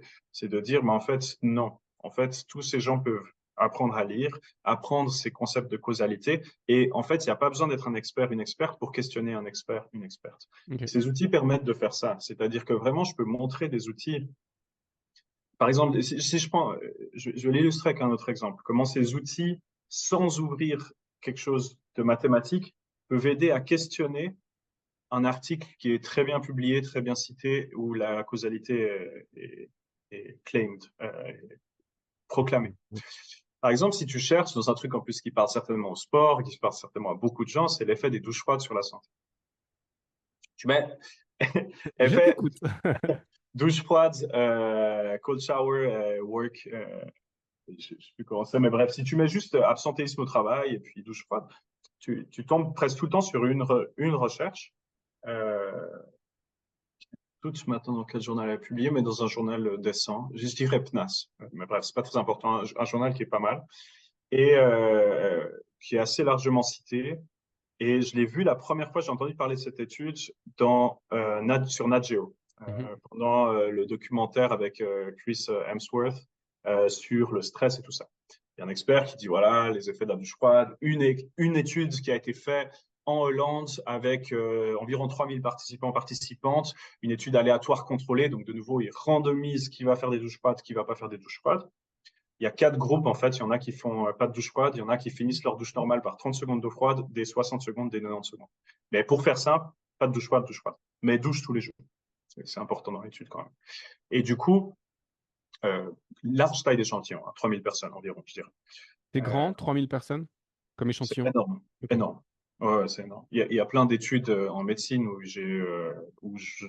par exemple, là où je travaille sur la recherche animale, ça va être 10, 20, 50 patients, patientes, surtout avec des animaux. Mais bref, c'est encore pour d'autres raisons que c'est justifié que ce soit comme ça. Là, c'est normal que l'étude soit plus large, mais 3000, c'est énorme dans ce genre d'études. OK. Donc, plus gros effet qui est reporté dans l'émission et qui est reporté dans l'abstract, dans l'introduction, dans la première partie du papier, c'est les personnes qui ont fait les douches froides manquent le travail pour des raisons de maladie 30% de moins que les autres, un tiers de moins. Énorme taille d'effet. Moi, j'entends ça, je suis sceptique. Pourtant, j'ai fait des douches froides. J'adore ça. J'ai lu la recherche où Wim Hof a participé. J'ai lu sa documentation et autres. Alors, non, je me suis plongé là-dedans, mais justement, je vais au-delà de mon biais de confirmation. Je me dis, je suis un peu sceptique. Je vais voir le papier.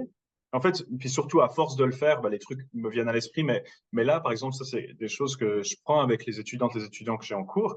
Et ils vont trouver assez vite ces questions. Ils vont trouver assez vite qu'est-ce qui peut avoir s'être mal passé dans cette étude. Ils vont dire, bah, attends, le truc, c'est que même si c'est aléatoire, en fait, tu peux pas donner un placebo. C'est-à-dire que les gens, ils savent qu'ils prennent une douche froide. Tu peux pas faire semblant. Enfin, dans le sens, tu peux pas dire à quelqu'un, on va te mettre une douche froide, mais toi, tu le sais pas. Et ça, en fait, c'est un des facteurs importants en recherche, particulièrement en médecine, pour la causalité, c'est de séparer un effet d'un effet placebo. Mhm. Et qu'en fait, si tu sais que tu as pris le traitement, on sait que l'effet placebo ou nocebo existe, et du coup, en fait, tu vas peut-être te convaincre, sans qu'il y ait de changement, qu'il y a un effet. Mais ça, c'est encore un moindre mal. Ça, c'est un moindre mal. C'est-à-dire que dans cette étude, pour le coup, dans le troisième paragraphe de la conclusion, donc tout à la fin du papier, ce que peu de gens lisent, à part les gens obsédés comme moi, ils mentionnent, ah, mais en fait, il y a peut-être un effet placebo, on ne peut pas l'enlever. Ok, soit. Mais même un effet placebo, dans ce genre de cas, tant mieux. Tant qu'il n'y a pas d'effet adverse, tant mieux si c'est un effet, même si c'est juste psychologique et qu'on se sent plus fort et que du coup, même si on a un rhume, on va quand même au travail parce qu'on se dit, maintenant je souffre des douches froides, j'ai la force d'aller au boulot et tant mieux. Le vrai problème, c'est pas ça. Le vrai problème, c'est qu'il y a un autre type de biais qui s'appelle un biais de désirabilité. C'est qu'en fait, les humains, de manière générale, ils aiment bien être désirés, ils aiment bien faire juste, plutôt. Et en fait, quand on se trouve dans une étude comme ça où l'objectif est absolument clair, c'est de mesurer l'impact des douches sur la santé, il y a un biais de désirabilité où les gens vont tendre à répondre de la manière qu'on attend qu'ils répondent. Donc, ceux qui font des douches froides vont tendre à répondre, bah, en fait, ou à aller, bah, je vais plus au travail, etc. Je manque plus de travail parce que maintenant, je suis dans le groupe super robuste. Et en fait, ici, bah, évidemment, il n'y a pas le chercheur, la chercheuse qui est dans la douche avec la personne. Donc, en fait, on ne sait pas si les personnes font les douches, c'est ce qu'on appelle compliance. On ne sait pas s'ils prennent vraiment des douches froides. On ne sait pas si tout est self-reported, donc tout est reporté par les participantes, les participants. Donc, on ne sait pas s'il manque, oui ou non, et à quelle quantité le travail. Et ça fait qu'en fait, au final, tu ne sais même pas s'il y a un effet ou pas. Ils reportent un taille d'effet massif. C'est pas questionné par. Donc, pour qu'un article soit publié comme ça, il faut faire de la recherche pendant des années, le présenter partout. Les gens font que questionner la causalité et puis questionner la recherche. Une fois que ça a été fait, c'est envoyé à un journal. Il y a des arbitres, d'autres experts du domaine qui vont questionner l'article. Et au final, après quelques rounds où ils répondent aux questions, c'est publié. Et dans tout ce processus, bah, en tout cas, ça n'a pas été clarifié que peut-être qu'en fait, on n'en sait rien. Et du coup, de nouveau, il y a une valeur pour cette recherche, mais c'est important de mettre ses pincettes et de dire dans l'abstract, pour moi, de dire dès le début, bah, en fait, il y a telle ou telle limitation, alors que là, c'est dissimulé tout au fond de la conclusion et c'est même pas mentionné ce que je viens de mentionner de biais de désirabilité. Est-ce que ça rendrait pas l'article moins bankable si c'était mis dans l'abstract? Ah oui, bien sûr. Ok, donc c'est volontairement Ah ouais, ouais, pas mis pour. Ok. ouais. Avec quelle pincette on doit prendre les études qu'on lit parce que je sais pas, j'ai l'impression que c'est la phrase favorite de beaucoup de coachs. C'est ah ouais, mais j'ai lu une étude qui dit que. Ah oui, j'ai vu dans une étude que si ou que ça. Enfin, moi, dans ma vision, qui m'a été amenée par un de mes collègues qui, lui, a fait de l'uni et du coup a plus d'outils pour analyser ça, il me disait, bah, rappelle-toi juste qu'une étude, ça met en évidence une moyenne. Et donc, ça veut dire qu'il y a des gens qui sont en dehors de la moyenne et que ça teste que sur un échantillon de personnes.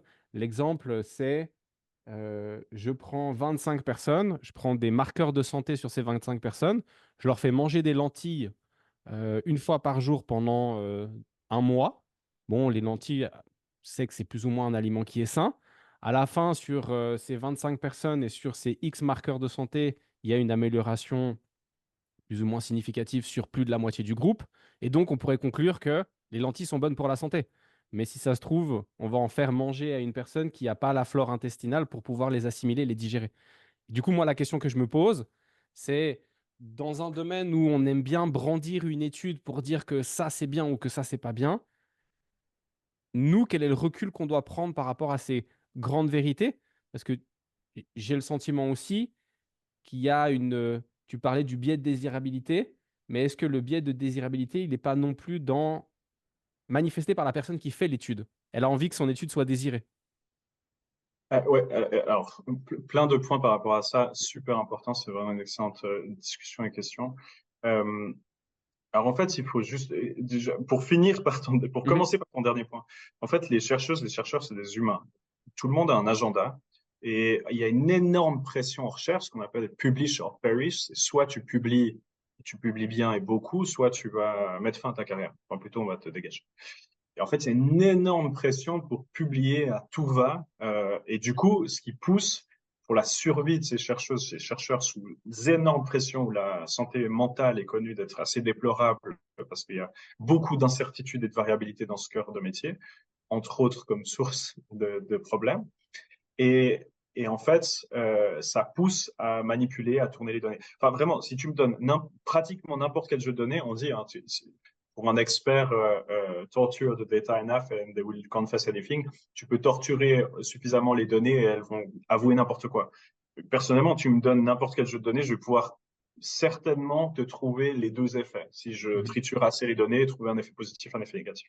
Il y a plein de scandales récemment. Il y a un site qui s'appelle Data Colada, c'est une team de whistleblowers en fait qui étudie des papiers, qui reçoivent des plaintes et qu'en fait mettent à jour des manipulations qui sont faites dans les plus hautes sphères de la recherche. Mhm. Je veux dire, c'était quoi?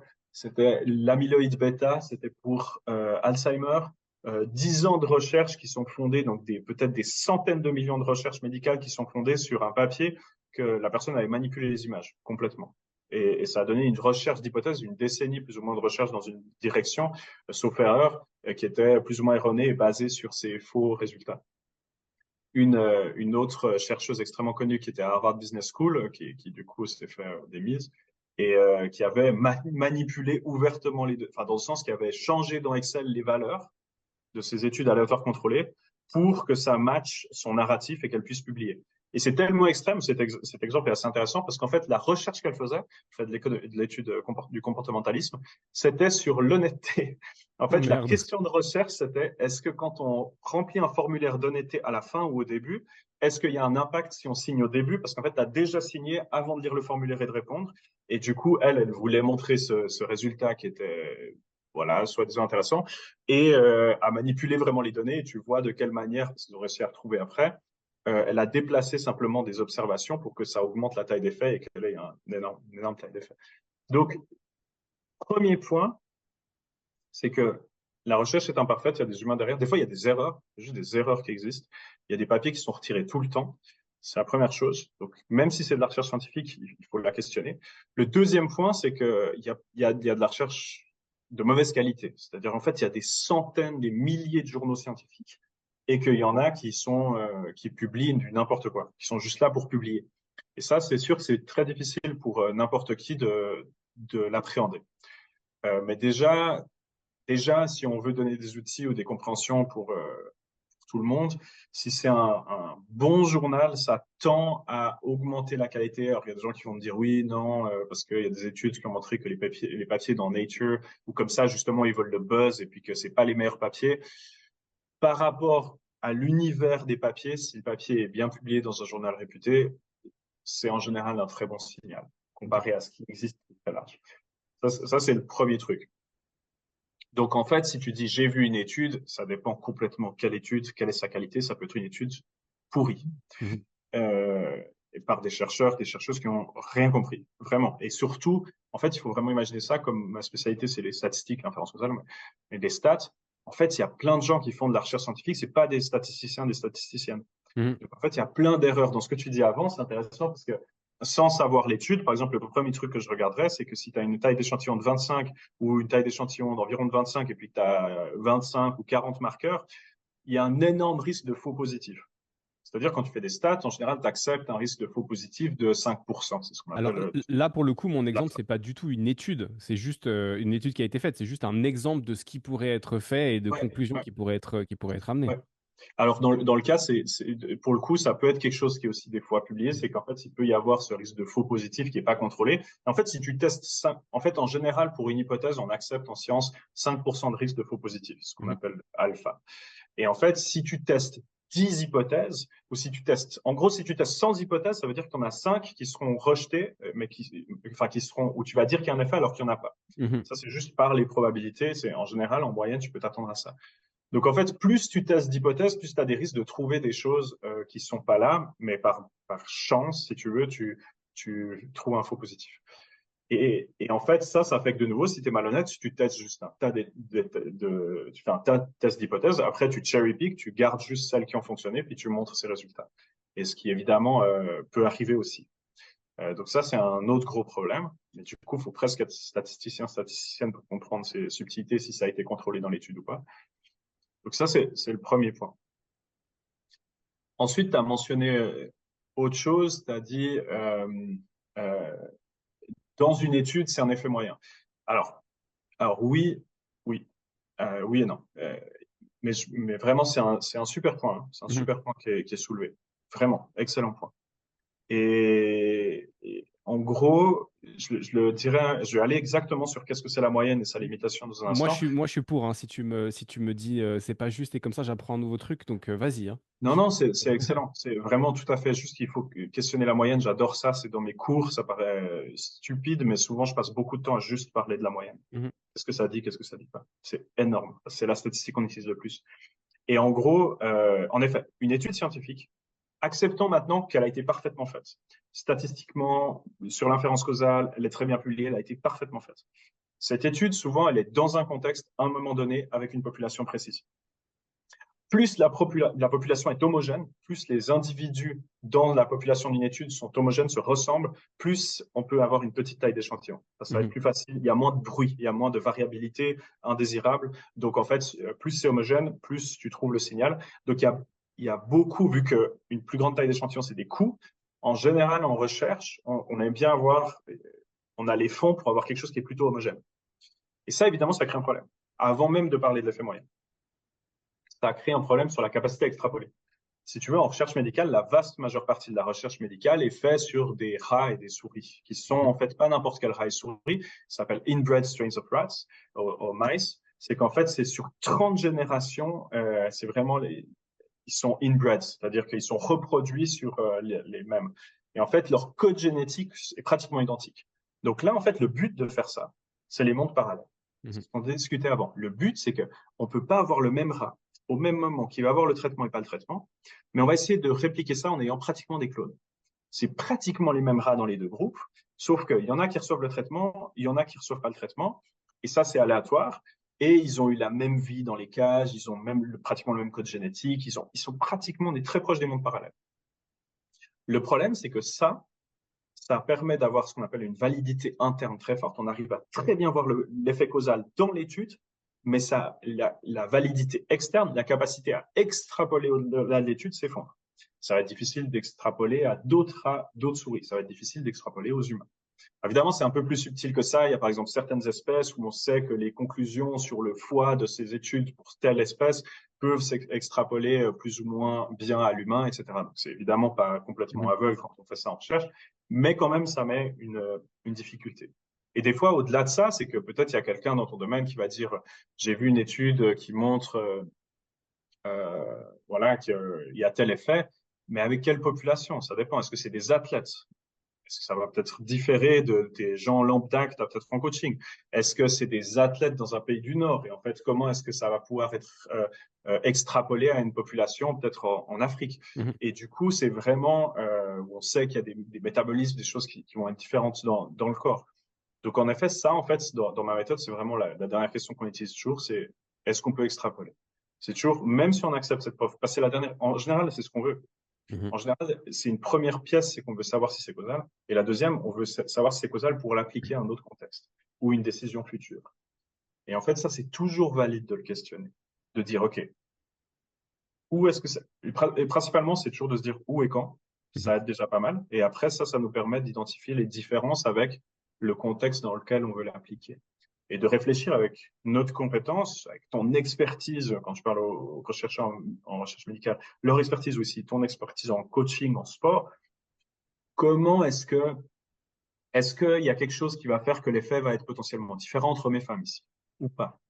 Je veux dire, ça, c'est une des plus grandes exemples de ce problème, c'est que historiquement, on a fait de la recherche principalement médicale sur des patients hommes, et du coup, à la fin des années 90, on avait 8 médicaments sur 10 qui étaient retirés du marché aux États-Unis parce qu'il y avait des effets secondaires qui étaient découverts principalement sur les femmes ou uniquement pour les femmes.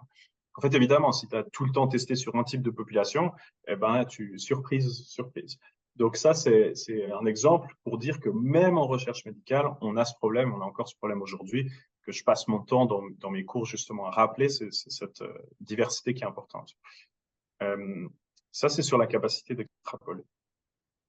Premier point, c'était vraiment la qualité de la recherche. Il y a beaucoup d'hétérogénéité. Le deuxième, c'est en effet, est-ce qu'on peut extrapoler, parce que c'est toujours fait dans un contexte très précis sur typiquement le temps et l'espace. Et le troisième, c'est ce que tu as mentionné sur la moyenne. En fait, c'est très souvent en recherche, on va regarder soit un effet moyen, mais sur une population très homogène, et du coup, ça limite la capacité d'extrapolation. Soit, en effet, on va mesurer en causalité. Historiquement, on s'est focalisé sur ce qu'on appelle average treatment effect, l'effet du traitement moyen. Et la moyenne, c'est super, mais en fait, ça cache toute l'hétérogénéité. Et il se peut, par exemple, tu testes un protocole d'entraînement et tu vois que ton effet moyen et que les gens s'en sortent beaucoup mieux après, ils ont des meilleurs résultats, meilleures conditions physiques et autres, moins de blessures. En moyenne. Mais c'est tout à fait possible qu'il y ait un sous-groupe pour qui ça n'a eu pas d'effet ou ça a eu un effet néfaste. Mais en fait, ils sont noyés dans cet effet moyen. Peut-être qu'il y en a, ça a super bien marché, et puis un sous-groupe plus jeune ou avec certaines caractéristiques qui font que pour eux, ça a été destructeur pour leur santé. En fait, de nouveau, là, tu peux faire du coup ces recommandations néfastes simplement en se focalisant sur la moyenne. C'est pour ça que explorer l'hétérogénéité d'un effet, c'est toujours ce que j'explique et ce que je recommande et ce que je fais dans ma pratique. Et heureusement, par exemple, dans mon champ, donc ça c'est un petit peu plus pointu, mais dans mon champ d'inférence causale, c'est le topic le plus chaud maintenant parce qu'en fait, grâce au machine learning, on a des outils qui nous permettent aujourd'hui de détecter, surtout en recherche médicale et autres, ce qu'on appelle, au lieu de regarder l'effet du traitement moyen, on peut regarder ce qu'on appelle l'effet conditionnel du traitement, c'est-à-dire conditionnellement à certaines caractéristiques. Quel va être l'effet pour ce sous-groupe? Et du coup, ça nous permet de voir s'il y a de l'hétérogénéité ou pas. Est-ce que dans cette étude, l'effet est différent pour les hommes et les femmes? Est-ce que pour les jeunes plus âgés? Pour les personnes qui ont un tel poids, une telle taille? Et du coup, ça nous permet en fait de déceler cette hétérogénéité parce que fondamentalement, il n'y a pas d'humain moyen. Et ça, c'est vraiment un sujet super chaud et auquel il faut être très sensible. C'est juste. Je trouve que ça met les propos que tu amènes mettent en avant l'importance de mettre de l'humilité et de prendre du recul sur ce qu'on dit et sur ce qu'on fait.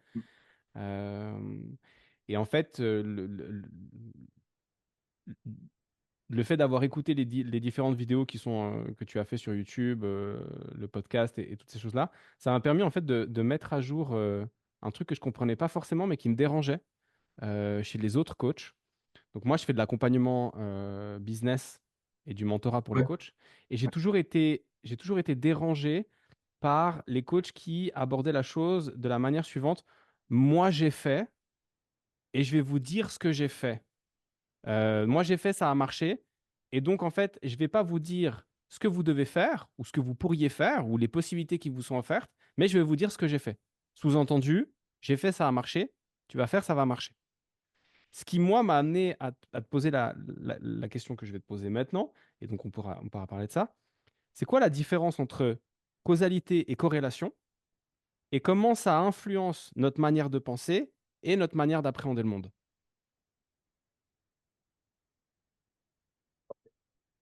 Deux points.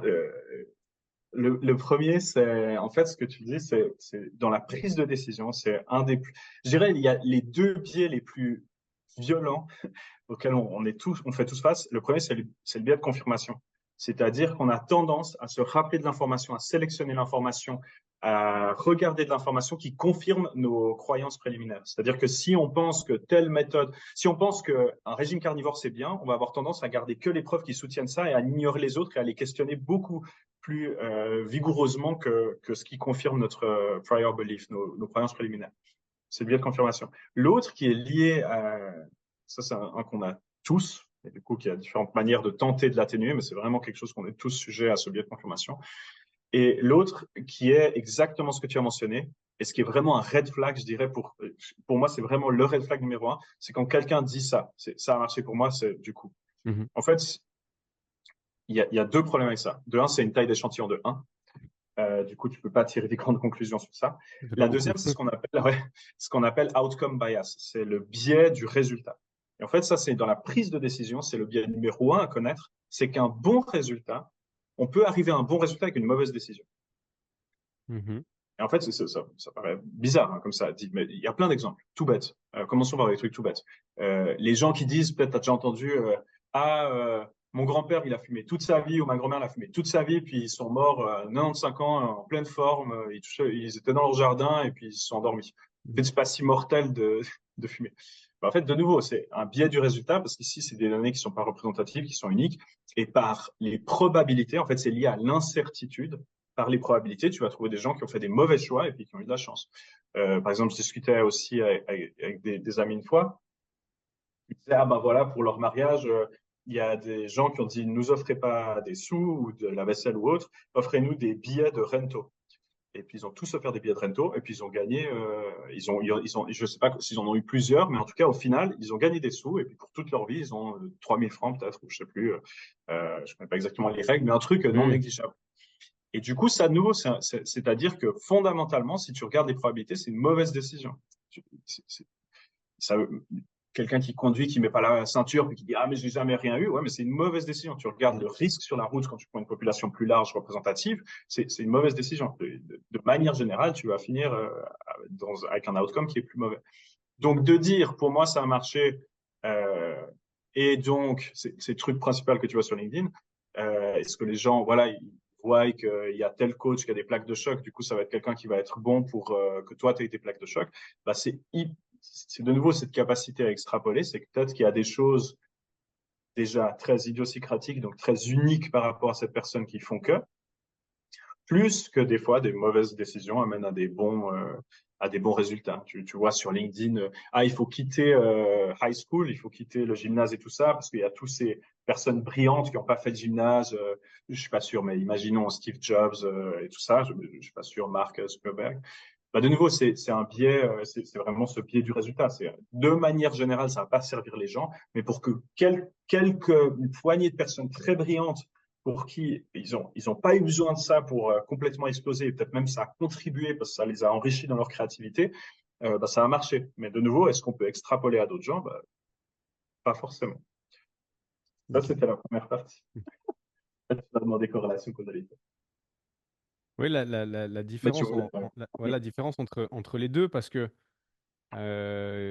tu vois, en tant que parent, on a souvent tendance à dire ah oui, bah, je fais ça avec mon enfant, donc c'est parce qu'il est comme ça. Et nous, bah, typiquement, ma femme et moi, on a des caractères assez forts. Et notre fille a un caractère assez fort.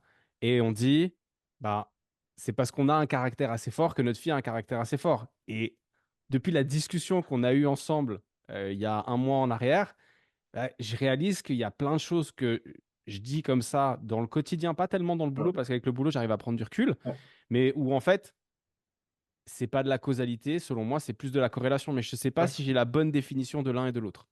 Oui, je pense en fait, alors très simplement, une corrélation, c'est quand il y a deux choses qui bougent ensemble.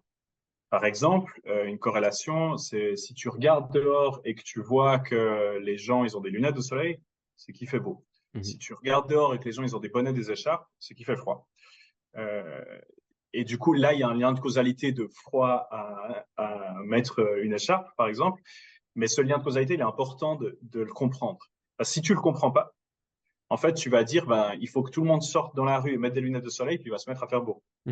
Ce serait si tu comprends pas le lien de causalité, dans quel sens il va ici. Sinon, ce qui fait, je vais donner un autre exemple qui est peut-être plus radical. Il y a deux raisons majeures, il y a deux scénarios majeurs pourquoi une corrélation n'implique pas la causalité, nécessairement. La première, c'est que des fois, il y a des choses qui bougent ensemble parce qu'elles ont une cause commune. Mais les deux ne sont pas liés directement.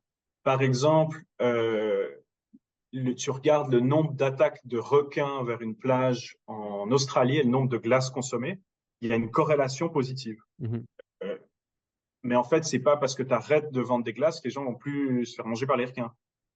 En fait, il n'y a pas un lien causal direct, ce qu'on appelle une spurious correlation. Je suis pas sûr en français, mais une corrélation abusive. C'est expliqué par une cause commune que quand il fait beau, les gens vont manger des glaces et vont aller à la plage. Et du coup, il y aura des accidents comme ça. S'il fait Donc pas ça, beau, il n'y a pas de consommation de glace et il n'y a pas de gens qui se baignent et donc il n'y a pas de gens mangés par des requins. voilà, exactement. Ok. Du coup, ça, c'est une corrélation où, en fait, il n'y a même pas de lien de cause à effet entre les deux directement. C'est une autre cause commune. Et sinon, il y a l'autre qui est lié à cette question, is there something else, qui explique aussi ça. C'est justement ça. C'est est-ce qu'il y a une autre raison qui connecte notre cause et notre conséquence? Par exemple, si tu regardes l'effet de l'éducation sur le salaire, il y a une grande corrélation positive. En moyenne, les gens qui ont fait plus d'études ont un meilleur salaire. Le problème, c'est que ça, c'est une corrélation. Pourquoi? Parce qu'il y a d'autres facteurs qui sont confondus dans cet effet. Peut-être qu'en fait, les gens qui ont fait plus d'études ont plus de capacités cognitives en moyenne. En moyenne, hein, je dis vraiment, j'insiste là-dessus. Hein, c'est pas pour réduire qu'il faut faire des études et être intelligent. Vraiment, c'est Oui, pas puis du tout après, ce que je pense. on pourrait le questionner sur quelle forme d'intelligence et ainsi de suite. Exact. Non, non, vraiment, Donc, c'est vraiment parce que je pense en plus. Donc, en fait, c'est juste que c'est corrélé. C'est-à-dire que certainement qu'avec un certain type d'intelligence, les gens vont faire plus d'études. Et ce certain type d'intelligence, qui est une cause commune, va aussi faire qu'on va peut-être être plus compétent sur le job en moyenne. De nouveau, je dis en moyenne parce que c'est pas le cas de tout le monde, c'est pas des vérités absolues. Et ça, de nouveau, c'est de nouveau ce qui fait qu'une corrélation n'est pas forcément un lien causal parce qu'elle peut être polluée, par exemple dans le cas de l'éducation et du revenu, elle est en général largement augmentée, exagérée à cause de ces causes communes comme les capacités cognitives ou aussi, par exemple, malheureusement, les revenus des parents et leur niveau d'études, qui va aussi découler de différentes manières sur la capacité des gens à aussi générer de l'argent plus tard, à travailler, etc. Parce que des parents qui ont plus d'argent, souvent, ça va donner peut-être que l'enfant va avoir un ordinateur, une pièce pour travailler seul, ce qui va favoriser plutôt que s'il y a un ordinateur à partager entre 5 frères et sœurs et qu'il y a tout le monde qui court dans une pièce. Donc, en fait, tous ces facteurs font qu'on ne peut pas juste regarder cette relation. Il y a souvent une autre chose qui est liée. Ok. Dernier exemple qui était connu, parce que souvent c'est utilisé, c'est genre, il y a un papier qui était sorti, un commentaire en fait dans NEMJ, je pense, New England Journal of Medicine, il me semble, bref, c'est pas très important, mais un commentaire dans une revue de médecine assez pas mal, où il montrait une corrélation entre le nombre de prix Nobel dans un pays par million d'habitants et la quantité de chocolat consommée par année par habitant. En fait, il y a une corrélation positive super forte. En gros, c'est vraiment, tu vois, il y a une corrélation de, je dirais comme ça, peut-être 80%, 79%. En gros, ça veut dire qu'il y a un coefficient qui dit à quel point les deux sont liés. Ben, à chaque fois qu'on voit plus de chocolat consommé dans un pays, il y a plus de prix Nobel. Évidemment, en plus, l'auteur de cet article essaye de rationaliser pourquoi c'est le cas en disant qu'il y a un composant dans le cacao qui est bénéfique pour le cerveau. Mais en fait, c'est une corrélation. C'est certainement que, ou c'est complètement, voilà, par chance, ou c'est que le chocolat, ça reste un produit de luxe et du coup, c'est peut-être plutôt dans des pays développés du Nord où il y a un plus grand GDP, un plus grand niveau d'études en moyenne, que ces gens mangent aussi du chocolat. Et du coup, on voit cette corrélation, mais c'est pas causal. C'est pas parce que maintenant je vais me mettre à manger du chocolat non plus finir que je deviendrai un Einstein ou une Marie Curie. Donc c'est pour ça que ça, voilà, c'est en gros ça, la cause numéro une. Il y a des autres causes un peu plus subtiles, mais la raison numéro une pourquoi une corrélation n'est pas un lien de causalité, c'est parce que souvent il y a autre chose qui affecte, qui est relié aux deux. Ok. Et donc, du coup, la causalité, elle se définirait comment? C'est quand on arrive, en fait, c'est que si tu bougeais juste cette pièce, si tu arrives à juste bouger cette pièce, toute chose étant égale par ailleurs, il y aurait un changement sur l'outcome, sur le résultat. Okay. Et en fait, c'est de mesurer ça parfaitement. Mais la plupart du temps, le problème, c'est que, en fait, ce qu'on observe, c'est une corrélation, c'est-à-dire que peut-être il y a un effet, mais en fait, il est potentiellement ou trop grand ou trop faible parce qu'il est confondu à d'autres choses. Mhm. La plupart du temps, c'est ça, c'est que cette corrélation, elle va quand même donner la bonne intuition, elle va donner le bon signe, si on veut, de notre coefficient, de notre relation, positif ou négatif, mais que souvent, ça va être ou surévalué ou sous-évalué Mhm. à cause d'autres facteurs qui viennent polluer cette corrélation, qui font que ce lien n'est pas clairement identifié comme le lien causal unique. Est-ce que l'exemple que je vais te donner là peut paraître juste? La corrélation, ce serait de dire que euh, s'il pleut, le trottoir il est mouillé, mais ça ne veut pas forcément dire que parce que le trottoir il est mouillé, il a plu. Ouais. Par contre, la causalité, c'est si je mets de l'eau sur le trottoir sera mouillé. Ouais, tout à fait. Ok, Ouais, tout à d'accord. fait. Tout à fait. Ok. Ouais, alors dans ce sens-là, c'est un bon exemple. C'est qu'en effet, ici, en effet, c'est-à-dire, c'est un peu différent, mais ça me parle quand même. C'est C'est un ouais, peu c'est différent. un peu large, C'est-à-dire, mais les deux vont avoir un. Mais oui, en fait, c'est que tu l'as dit dans le sens. Ouais. Non, entre. Ouais, en effet, c'est. Hmm. je comprends que tu sois, je comprends que tu sois passionné par, je comprends que tu sois passionné par ça. Je trouve ça assez. De toute façon, tout ce qui tend à me permettre de développer ma capacité à appréhender le monde qui m'entoure et me ramène sur terre et me fait Hmm. rappeler l'importance de l'humilité et de pas dire je sais, mais je comprends que, ou de ce que j'ai pu expérimenter. Actuellement, je suis fan, donc j'adore. Euh, c'est quoi le revers de la médaille de tout ce que tu fais? Parce que tu fais beaucoup de choses. Tu fais beaucoup de choses. Je suis intimement convaincu que la vie est un subtil équilibre et que s'il y a des choses qui sont positives, il y a forcément derrière un côté plus sombre. J'aime beaucoup du coup utiliser le côté obscur de la force, mais ça c'est parce que c'est des mondes que j'aime bien. Euh, voilà, c'est quoi ton revers de la médaille par rapport à tout ce que à tout ce que tu fais?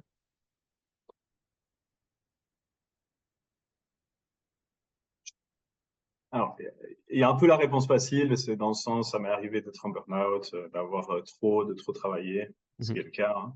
Euh, mais fondamentalement, quand même, je suis pas sûr qu'il y a toujours un revers. Ok. Dans le sens, franchement, j'ai jamais l'impression de travailler. Je me pose devant mon ordinateur, je suis heureux de faire ce que je fais. Mhm. Le soir, j'ai le choix entre lire mon livre, à des moments, voilà, si par exemple je serai seul, je vais pouvoir lire mon livre ou travailler. Très souvent, j'aurai plus de bonheur à me pencher sur ces questions. Parce qu'en fait, j'ai vraiment pas l'impression de travailler. C'est vraiment, ça m'obsède. J'ai envie de trouver la réponse, j'ai envie de creuser là-dessus, j'ai envie d'écrire, j'ai envie de partager avec le monde, j'ai envie de savoir plus dans ce domaine. Et en fait, cette obsession fait que j'ai juste vraiment beaucoup de plaisir à faire tout ça. Ok. J'enseigne, je me retrouve devant les personnes et c'est souvent un des commentaires majeurs que j'ai, c'est que les gens, justement, surtout, même j'adore ça, j'ai transformé comme une force, c'est que j'embrasse le fait que la plupart des gens, enfin, dans certains contextes où ils n'ont pas choisi de suivre mes cours, détestent les stats. Ils n'ont pas envie de ça, tu vois. Les chercheurs en recherche in vivo, dans la recherche médicale avec les animaux, ils sont obligés de passer cette certification et de m'écouter et je leur donne 8h30 de stats le même jour. Donc, un truc de malade, ouais. Mhm. Donc, ils font un peu cette tête en arrivant. Et en fait, si on a, bah, ça arrive souvent que justement, j'ai eu ce commentaire. Ils me disent, bah, merci d'avoir eu bah, justement cette passion qui est un peu communicative, de m'avoir fait voir qu'en fait, ça peut être beau, que ça peut être utile. Parce que c'est Mhm. ça, c'est que je le tourne toujours. Quand j'enseigne, je vais toujours réfléchir à maximiser l'utilité pour les gens. C'est-à-dire que c'est pas moi qui prends juste mon pied à montrer des maths qui sont cool. Si les maths sont pas utiles pour cette personne, je vais pas les montrer. Et en fait, moi, je vais plutôt m'éclater en voyant les étoiles dans les yeux des Mhm. gens, en me disant, là, il y a quelque chose qui a cliqué. Là, il s'est passé quelque chose. Et des fois, dans l'autre sens, les gens qui sont pas d'accord, parce que du coup, j'adore ça aussi, parce que le débat, je peux dire, enfin, je l'invite vraiment à la discussion dans mes cours. Et bref, du coup, en vrai, je suis pas sûr qu'il y ait un énorme point négatif. Là, voilà, je tends à devenir indépendant, donc c'est sûr, comme on a discuté off, c'est un peu un stress, mais ça, c'est pas forcément lié ni à ce que je fais ou quoi que ce soit. J'ai fait ce choix, j'aurais pu avoir une carrière qui est plus stable, peut-être j'y retournerai après, Mhm. mais voilà. Non, Ok. des fois, il y a pas forcément forcément de revers équivalents. T'as parlé burn-out, ça donne une idée générale quand même, mais ok. Comment tu trouves ton équilibre? Parce que tu travailles Mhm. beaucoup, t'es papa de 2 petites filles, c'est juste, hein? Ouais, Ouais. ouais. Comment tu trouves ton équilibre? En fait, je pense que c'est pour ça que l'école me convenait pas, pour le coup, pour en revenir à ce qu'on disait au début. En fait, j'ai une façon de travailler. C'est une question que j'ai souvent aussi à l'Uni. Je connais beaucoup de gens. J'ai eu, je sais pas, peut-être juste à HEC, peut-être 10 000 étudiants, étudiantes. Du coup, j'ai souvent des événements où on parle de ça et puis où ils me demandent bah, comment c'est ma carrière, etc. Et puis, je pense qu'il y a plusieurs choses. Je, je suis très sensible à quand est-ce que j'ai des moments de productivité. Et ça, je le connais assez bien. C'est-à-dire que je travaille quand je suis productif. Si c'est pas le moment, je fais une pause. L'autre jour, c'était vraiment un lundi. D'habitude, c'est mon jour où j'adore être productif le lundi. Boum. Je bûche comme ça. La semaine, je suis moins stressé parce que je me dis, j'ai bien tapé dans ma to-do list. L'autre fois, j'arrive au milieu de la journée, on n'était pas tout à fait sûr des solutions de garde pour nos filles entre l'après-midi et le lendemain. Je devais faire des allers-retours, je me sentais pas très productif. J'ai dit, OK, j'arrête de travailler là. Je pars camper avec mes filles du lundi après-midi au mardi après-midi. Vous êtes allé où? Parce que On du allait, coup, je cherche des ouais. spots aussi. Alors pour le coup, alors des fois, on a camping sauvage, mais là, on est allé à Jura Bivouac, c'est au creux des Biches, Ok, où il y a des tipis. Puis du coup, on a dormi dans un des tipis. d'accord. Super bien. Et un bon spot pour du. Puis après, on revient sur le sujet, mais parce que du coup, voilà, un bon spot pour du bivouac sauvage. Ça, je peux dire off. Ok, ça marche. Mais après, pour le bivouac sauvage, en vrai, il y aurait, entre autres, que je peux dire comme ça, là où c'est autorisé, c'est vers la dent de Jamon. Après, le problème, c'est que la route, elle est super dangereuse, je Ouais, je trouve. sais. Ça m'a un peu dégoûté à chaque fois. Ouais, Et puis, qui tend à y avoir beaucoup de monde. ok. Souvent, tu as des voisins, quoi. Donc, t'es pas vraiment complètement seul au milieu de la nature. Ok. Bon, on en reparlera en off. Ouais. Donc, du coup, continue. Ouais, et du coup, voilà, je m'arrête, je reviens le lendemain matin, mardi, et le reste de la semaine, j'ai travaillé comme un malade. Et en fait, souvent, c'est comme ça, c'est que je vais aller au sport, je vais faire une pause, je vais faire un truc qui va me changer complètement l'esprit. J'arrive bien à sélectionner les moments où je vais être productif et me focaliser à fond là-dessus. Et puis ça, je pense que ça m'aide à avoir ça. Et en plus, que je travaille vraiment par vibe, enfin, c'est très variable. C'est-à-dire, j'aime beaucoup travailler le soir. Ça favorise aussi beaucoup, ça va très bien avec la vie de famille. Ok. Ma femme, elle travaille presque tout le temps le soir où elle écrit ses notes du travail. Donc, en fait, ça permet que je suis à la maison, je suis avec la famille, on mange ensemble, le coucher, tout ça, je vois un max mes filles. Et puis, en même temps, je peux quand même travailler. Et aussi, j'ai une attention qui est un peu particulière. Et du coup, par exemple, je travaille ici, mais en fait, j'ai la pièce de vie commune qui est devant avec les duplos de mes filles à 30 cm et qu'elles pourraient être là en train de jouer, puis ça me dérange pas du tout. Ok. Ça, même c'est plus facile pour moi un peu ce bruit de fond. Et je pense que du coup, c'est un peu les deux trucs, c'est que et même ça me motive, c'est que du coup, j'ai un énorme plaisir à faire ce que je fais. Et l'autre, c'est d'être sensible à mes moments de productivité et à vraiment viser qu'est-ce qui donne un outcome, qu'est-ce qui a un output qui est productif. Et je me focalise là-dessus. C'est smart. Non, mais ça Enfin, va en dans tout cas, le, ça marche pour moi. ça va dans le sens ça va dans le sens de s'écouter, dans le sens de se Ouais, connaître. ouais, Elles ont quel âge, tes petites? 3 et 5. Ok. Et elles te laissent travailler quand tu bosses et que ça se Ouais, passe comme ça. Ok. ouais, c'est assez rare qu'elles ne comprennent pas. Elles voient vraiment, c'est mon espace, même la pièce est ouverte. Mhm. C'est rare qu'elles viennent me solliciter. Après, ça arrive. Si par exemple, je fais de l'écriture, qu'il y a beaucoup de bruit, évidemment, des fois, je m'exclus et puis je mets un casque qui coupe le Oui. son. Mais c'est vraiment plutôt rare. Ok. Souvent, par exemple, j'arrive pas à être dans un bureau où il n'y a pas de bruit. Ouais. Ça me stresse. Non, J'écoute le pas de bruit. moi, si j'ouvre l'ordinateur, là, je suis dans mon bureau, il est dans le Ouais, grenier. Si j'ouvre mon ordinateur et que ma fille, elle est en train de jouer avec ses duplos dans le salon, tu peux être sûr qu'elle va venir voir ce que je fais. Tu fais quoi? c'est clair. Mais oui, s'écouter ces moments de productivité. Moi, typiquement, c'est les premières heures du matin. Ouais, Euh, du coup, je me lève super tôt et puis et pendant 2, 3 heures, il n'y a pas de bruit dans la maison. Et c'est là où ça fuse. Mais j'aime bien poser cette question-là parce qu'en fait, elle met en évidence quelque chose qui est important, c'est se comprendre, s'écouter et mettre le doigt sur quelles sont les mécaniques, quelles sont nos mécaniques de fonctionnement et comment les optimiser et pas prendre à l'emporte-pièce. Ah oui, lui, il a dit qu'en fait, il fallait absolument ouais. travailler le soir, ou lui, il a dit qu'il fallait absolument travailler le matin, et donc en fait, je fais comme, mais j'y arrive pas parce que je le sens pas. Ouais. Ouais, ouais. Tu vois, c'est le culte il faut se lever à 5 heures du matin, encore plus en plus tôt à la jock Mhm. et autres. Tu vois, c'est un truc, alors peut-être, mais franchement, moi, je suis pas à me lever tôt. C'est vraiment, j'ai essayé pendant longtemps, j'ai essayé de faire, on va me dire, voilà, maintenant j'ai lancé la perche pour qu'on me questionne sur la causalité, mais d'avoir expérimenté longuement, j'ai vraiment, c'est pas mon truc. J'ai vraiment beaucoup plus de facilité c'est beaucoup plus naturel pour moi de travailler le soir et Mhm. de faire du sport le soir. Beaucoup plus. Le matin, j'ai un moment de productivité, mais il commence à partir de 8h30, je commence à être productif. Ok. Avant, vraiment, c'est pas mon truc, quoi. Ouais, ouais. Ouais, Non, mais moi, je suis à l'opposé. Ce matin, j'étais debout à ouais, 4 heures. Et entre 4 heures et 8h30, j'ai bossé pendant 2 heures et j'ai fait 2 heures de sport. ouais. Et le soir, par contre, tu ne peux rien obtenir de moi, Ouais, quoi. Mais c'est marrant, c'est intéressant. ouais, c'est clair. J'ai un collègue, il vivrait inversé. C'est super dur pour lui de venir. On a notre meeting d'équipe.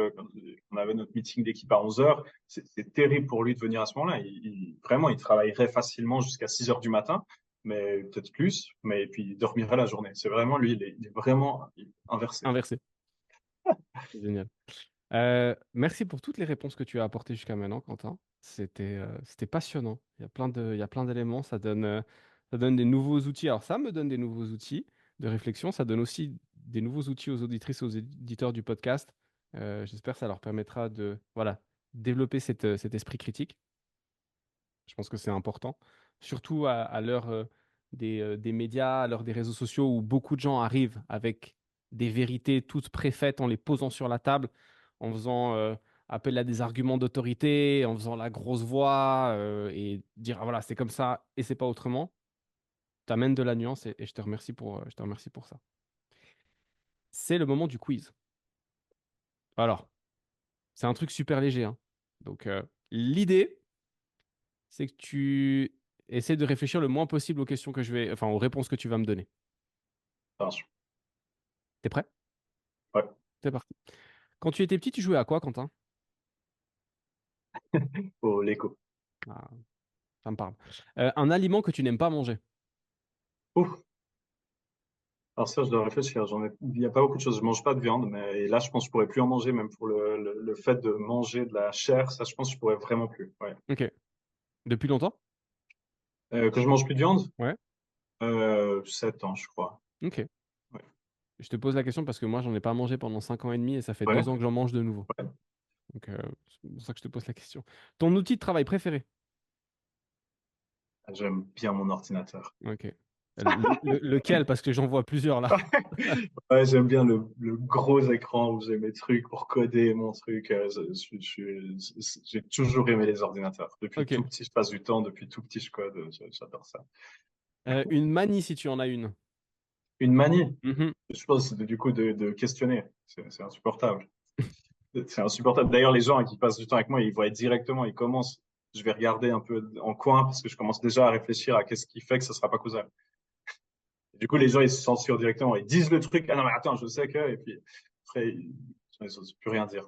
Rien à voir avec le quiz, mais parce que tu t'en parles, quand tu regardes en coin, Ouais. Euh, est-ce que c'est visuel, l'endroit où tu cherches la réponse?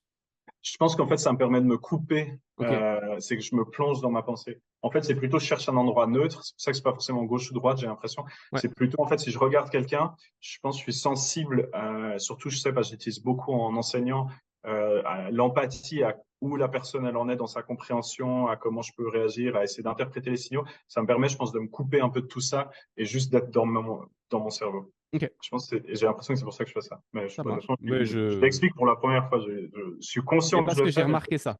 ouais. Ça, je l'ai remarqué. Donc c'est pour ça que je te pose la question. Euh, Ta citation préférée, si tu en as une? C'est pas parce qu'ils sont nombreux à avoir tort qu'ils ont raison. Ok, va falloir que je la retourne un peu dans ma tête, celle-là. C'est pas parce que plein de gens disent un truc que c'est la Mhm. vérité. Ok. Et ça, en fait, du coup, c'est drôle parce que tout petit, je sais même pas où j'ai vu ça, je crois, dans un bouquin de Bernard Werber. Mais en fait, c'est drôle parce que c'est vraiment très jeune. Elle m'est restée stock en me disant, je pense certainement beaucoup de gens qui utilisaient cet argument d'autorité. Ah, mais tout le monde fait comme ça, ah, mais machin. Ça veut pas dire que c'est la vérité ou que c'est juste. Mhm. Oui, c'est pas parce que lui, il l'a dit à un moment donné que tu cites X ou Y personne qui a écrit un bouquin que son argument est vrai. Tu serais insupportable en politique. Dans un débat Je suis pas fait pour ça. politique.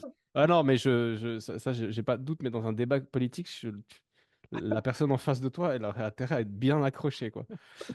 Est-ce que tu dis des gros mots? Pas beaucoup. Je pense surtout, je suis sensible à ça avec les enfants. Ouais. Ok, d'accord. Mais si t'en dis un, en général, tu dis quoi?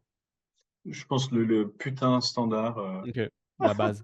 Ouais, ouais, d'exclamation, mais pas trop, pas trop. Ok. Ton film favori, si tu en as un?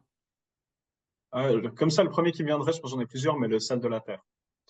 Le? Le sel de la Ok. terre, The Salt of the Earth, c'est un documentaire autobiographique sur Sebastião Salgado, qui est un photographe social qui a vu, et en fait, c'est très très beau, et je recommande à tout le monde de le voir. Déjà, c'est lui qui le narre en français notamment, il est brésilien à la base, mais il parle aussi français.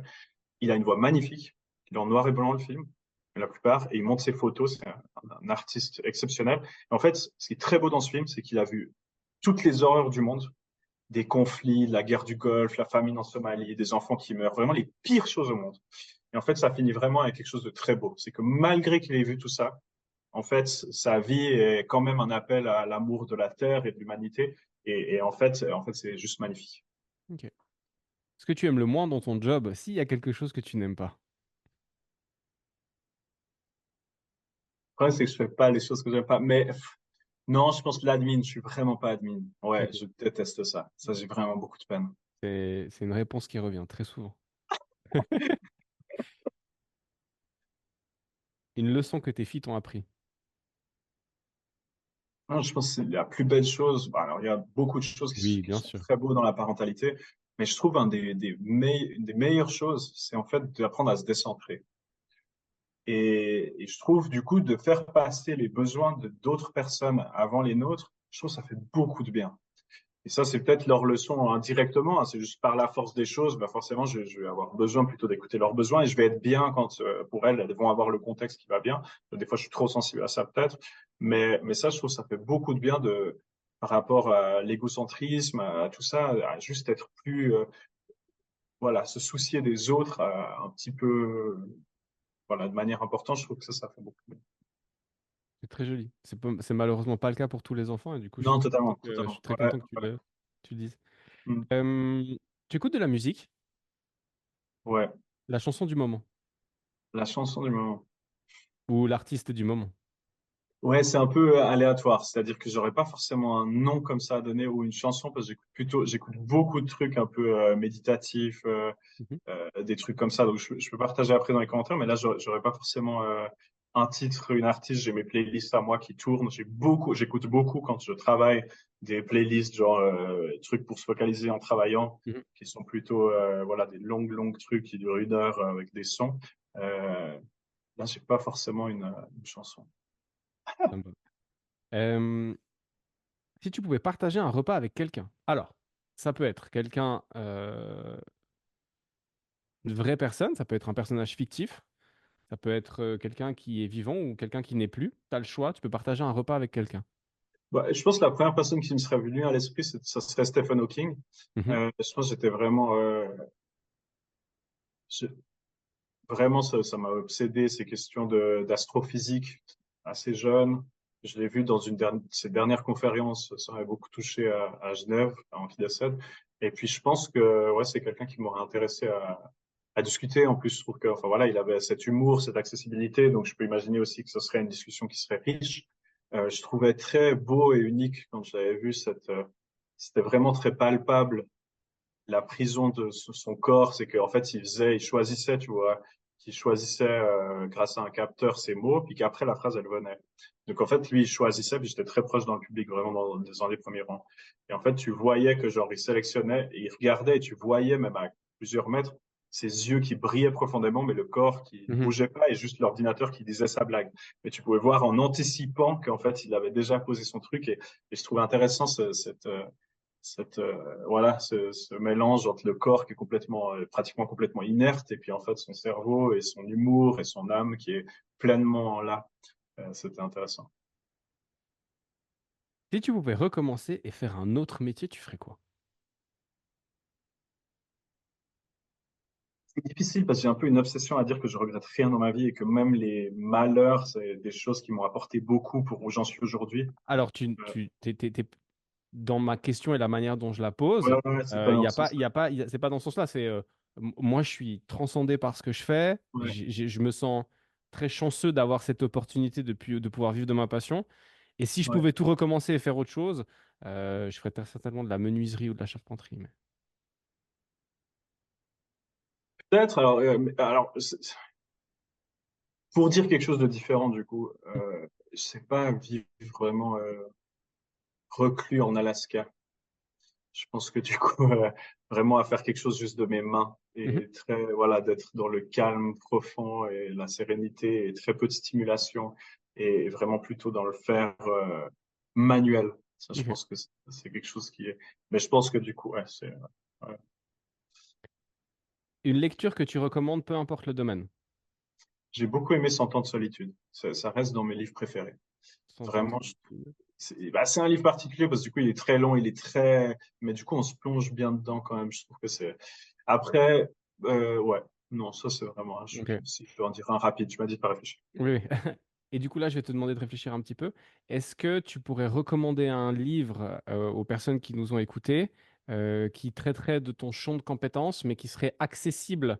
Ouais, Tu vois, j'ai acheté. Alors, moi, j'ai un copain qui est fanatique de statistiques, de chiffres, et je lui ai offert Black Swan. ouais. Et moi, je l'ai ouvert comme ça pour me dire, ah bah tiens, je vais regarder. Ah bah, j'ai refermé tout de suite, hein. Donc, qu'est-ce que tu pourrais conseiller comme livre qui pourrait permettre aux gens de développer cette compréhension de la causalité ou de l'inférence causale ou de la corrélation, enfin voilà, du sujet dont on a parlé aujourd'hui?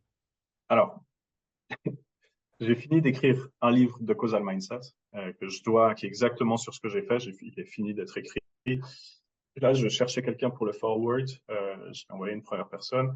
Et Et du coup, sur exactement ce que je fais, j'espère que ça sera publié dans un avenir pas trop lointain. Après, le problème, c'est que, entre autres, j'écris ça parce que ça existe pas vraiment. Tous les autres livres, je les connais assez bien, des livres de différents niveaux, de bachelor à master à doctorat, je les connais assez bien. En inférence causale, c'est tout des maths, enfin, c'est Mhm. principalement ça.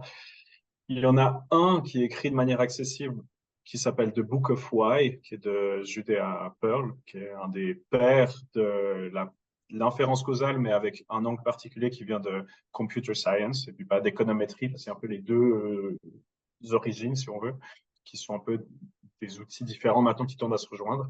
Et puis ce Book of Why, le livre du pourquoi, moi personnellement, je ne l'ai pas aimé. Ok. mais, mais tout le monde, voilà, c'est un peu le seul livre qui est écrit de manière accessible.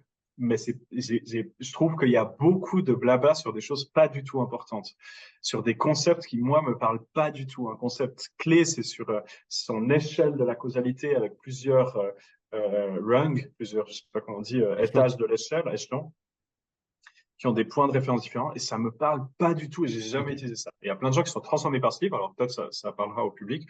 Voilà, mais sinon, ouais. Ok. Sinon, en causalité, les autres, c'est surtout des Bah, maths. du coup, on attend ton livre, quoi. Voilà, c'est Ouais, tout simple. ouais. Tu vois, ce sera un premier instant de promotion. Exact. Hein. On est au top. On va faire ça. Euh, Alors, j'ai besoin de réfléchir 2 secondes. Ton apprentissage, tu l'as commencé, tu avais quoi, une quinzaine d'années? Ouais. Ok. Euh, Le Quentin d'aujourd'hui peut remonter le temps et aller parler au Quentin qui a fini sa scolarité obligatoire, qui, à voir ce que tu as dit et à entendre ce que tu as dit, n'a pas forcément vécu la meilleure expérience de sa life, va commencer un apprentissage à Sainte-Croix. J'imagine que tu sais pas encore trop ce qui t'attend à ce moment-là. Qu'est-ce que tu te dis aujourd'hui au Quentin de ce moment-là? Pense, ça va aller. Suis ce que tu aimes. Et puis vraiment, en ignorant ce que peut-être la société pourrait attendre de toi ou tes pairs, Mhm. fais ce que tu aimes.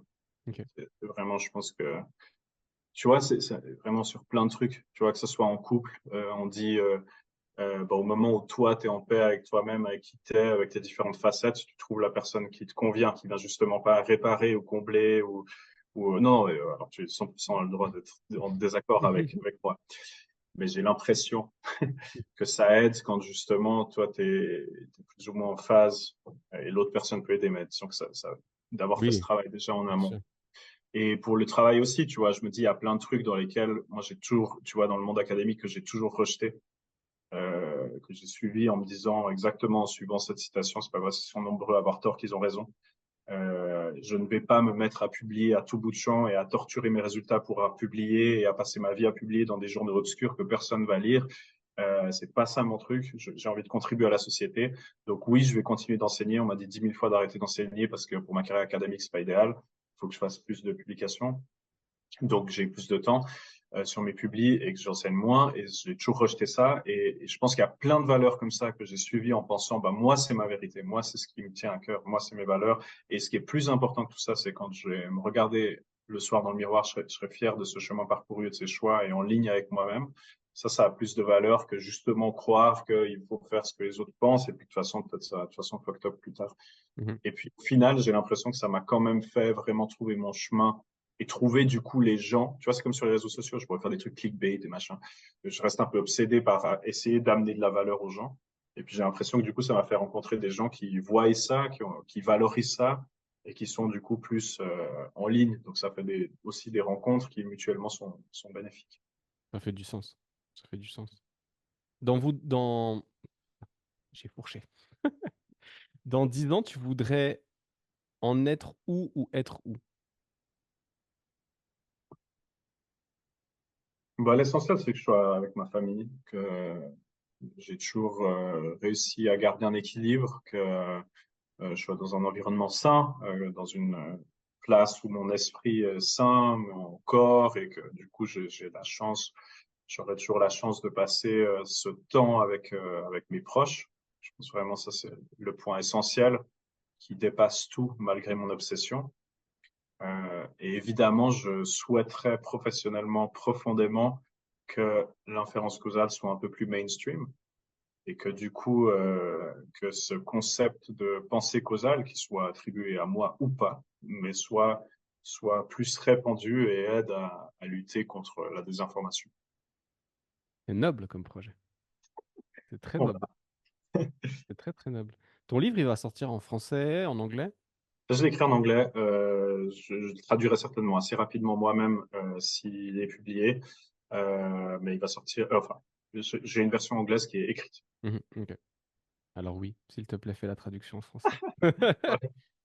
Quentin, tu as dit plein de belles choses, plein de choses sensées. Est-ce que tu aurais un dernier mot pour les auditrices et les auditeurs du podcast qui ont passé un tout petit peu moins de 2 heures avec nous? Quelque chose que tu as déjà dit ou quelque chose que tu n'as pas forcément encore dit, mais voilà, la bonne parole et la sage parole de Quentin. Je pense que vraiment, c'est un truc que j'ai toujours envie de transmettre à la fin, que ce soit de mes talks ou comme ça, quand on parle de causalité. C'est vraiment toujours quand on entend parce que ou à cause, vraiment, que tout le monde garde ces deux mots à l'esprit, parce que ou à cause, ou quand on les dit nous ou quand on l'entend, et d'essayer de repenser à ce qu'on a dit aujourd'hui, et en particulier, is there something else? Est-ce qu'il y a quelque chose d'autre? Et juste de prendre un quart de seconde, de se poser comme ça, je suis sûr que déjà ça peut faire du changement. Et même de poser la question aux autres. Si vous n'avez pas le temps de réfléchir, quelqu'un qui dit, ah, mais parce que c'est ça, et de juste poser la question, mais est-ce que ça peut être quelque chose d'autre? Et après de réfléchir conjointement. Ça permet de comprendre à quel point on est héroïque avec nos conclusions sur la causalité, et ça permet d'exposer aussi les autres gens à cette subtilité très facilement. Et ça, à mon avis, c'est quelque chose que j'ai déjà vu de nombreuses fois à quel point ça peut faire des différences. Ou de toi un énorme casse-burn pendant une soirée. Ouais, Mais c'est clair. j'adore. Moi qui aime beaucoup aller titiller les propos des personnes que j'ai autour de moi, et plus je les apprécie et plus je titille, euh, j'ai bien pris note. Pourquoi? Trop Parce bien. que, mais Ouais, t'es sûr qu'il n'y a rien d'autre? ouais. Bah, Je te le dirai. tu me diras si ça amène des trucs. Où est-ce que on peut te retrouver, Quentin? Alors, j'ai principalement LinkedIn où je Mhm. poste plus ou moins tous les jours, 3 et 5 fois par semaine. Où là, du coup, je vais vraiment essayer de poster. Il y a des choses techniques, mais c'est une plus petite partie. C'est plutôt vraiment souvent des applications. Je vais voir des choses dans les news, je vais partager comment cette pensée causale peut aider, donner des ressources. Et du coup, de là, il y a tout le reste. C'est-à-dire que sur mon LinkedIn, il y aura mon lien vers, j'ai aussi Instagram, j'ai aussi YouTube, mais j'utilise beaucoup moins. J'ai même TikTok, mais je ne vais jamais sur cette plateforme. J'ai juste posté quelques vidéos. Mais vraiment, le cœur, je dirais, sur LinkedIn, c'est là où je suis. Ça marche. Quentin, merci beaucoup pour tout ce que tu as partagé avec nous. Je l'ai déjà dit, mais je le dis, j'ai trouvé ça très inspirant. Ça apporte des nouveaux outils. Et bien que du coup, tu sois pas spécialiste dans un domaine qui est le domaine de l'activité principale des auditrices et des auditeurs du podcast, je pense que tu leur as amené des outils intéressants. En tout cas, moi, j'en retire plein de bonnes choses. Donc, merci pour ton temps. Merci pour ton partage. Et merci pour ta passion, qui est effectivement communicative, ainsi que ta bonne humeur. C'était très chouette et très agréable. C'était un petit moment de fraîcheur, alors que franchement, il fait chaud dehors. Ouais, Donc, trop. génial. Merci beaucoup pour ça. Pour les auditrices et les auditeurs du podcast, merci d'avoir passé votre temps avec nous. J'espère que vous aurez pris autant de plaisir à écouter cet épisode que Quentin et moi, on en a pris à l'enregistrer. Je vous remercie pour votre fidélité. Et puis, je vous dis à très bientôt pour un nouvel épisode. Allez, ciao tout le monde. Ciao Quentin. Merci encore. Merci beaucoup. Merci à toi surtout pour l'invitation.